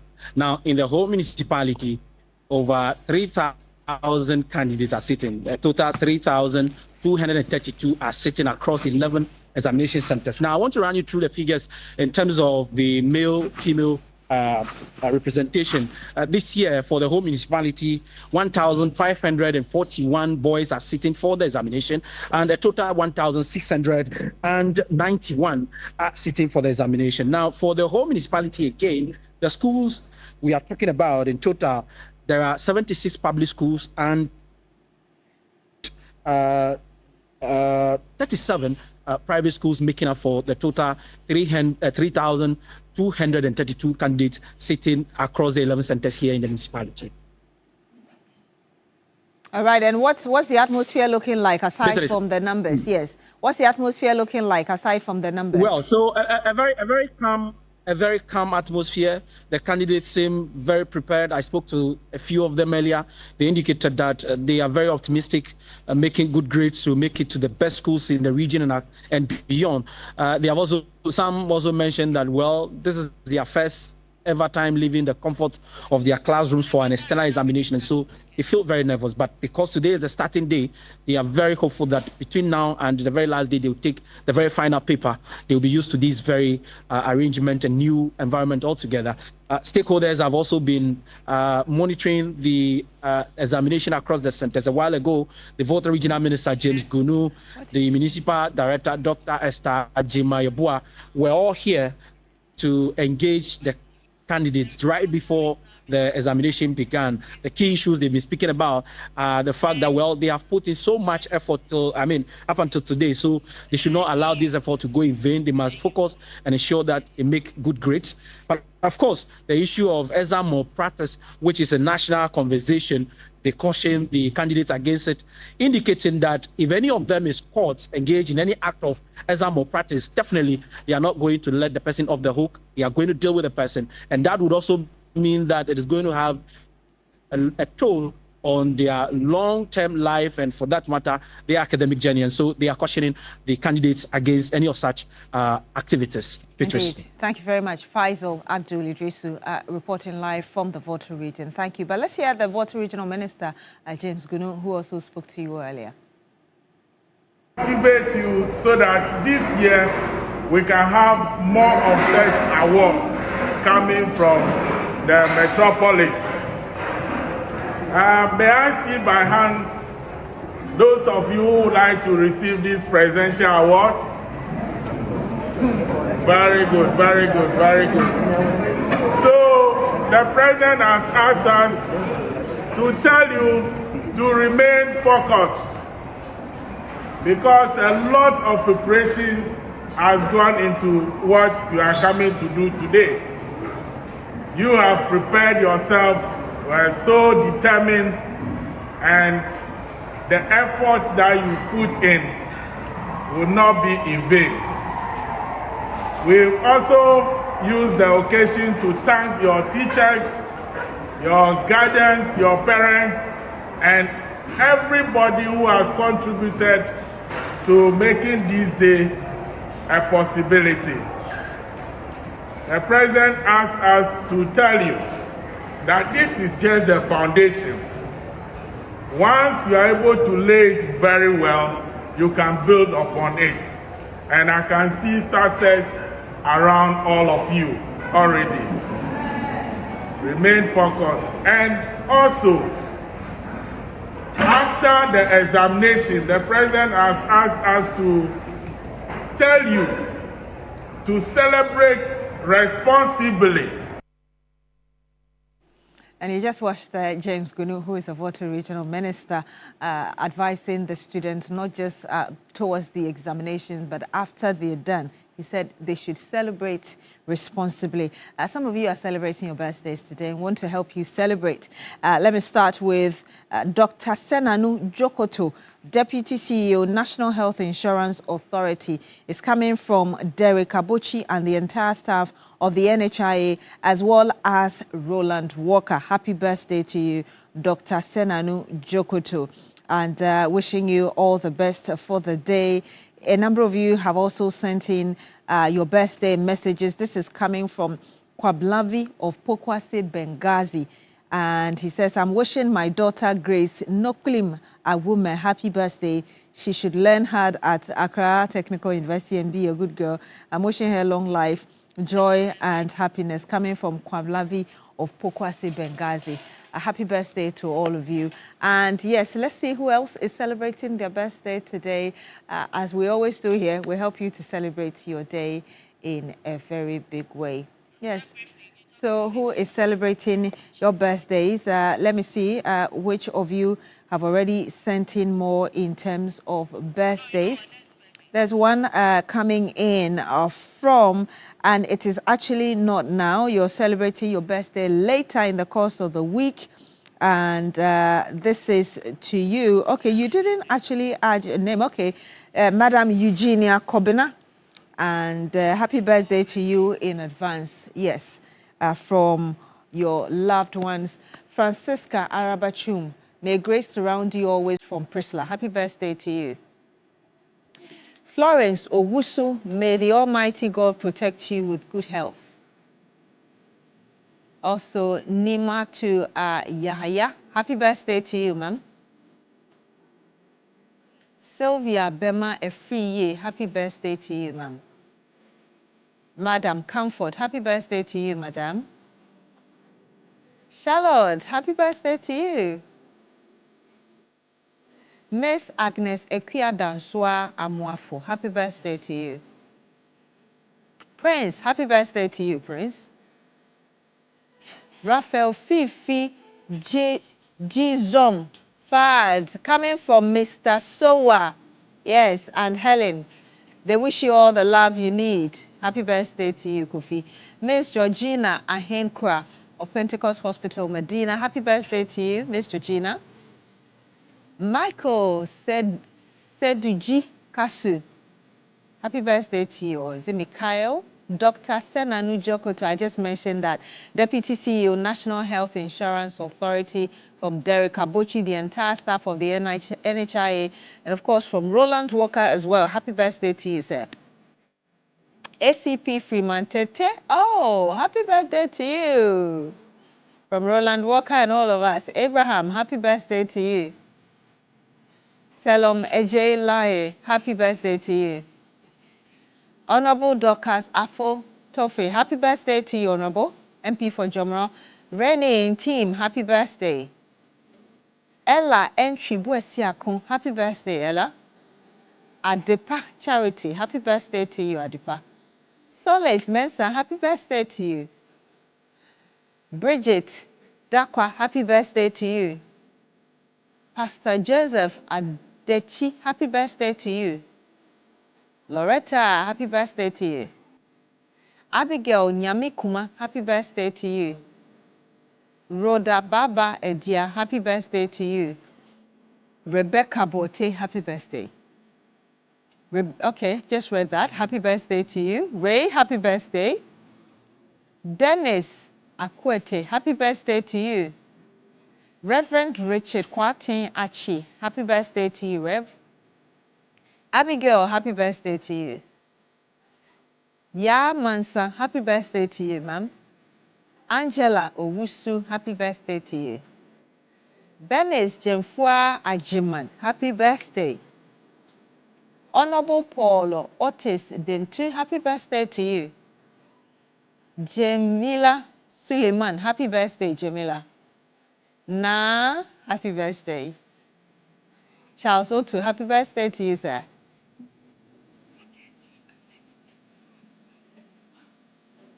Happy birthday to all of you celebrating your day today. We wish you all the best and a fruitful year ahead of you. My name is Beatrice. Thank you very much for staying with us on New Day on TV3. Do enjoy the rest of our programs and see you tomorrow.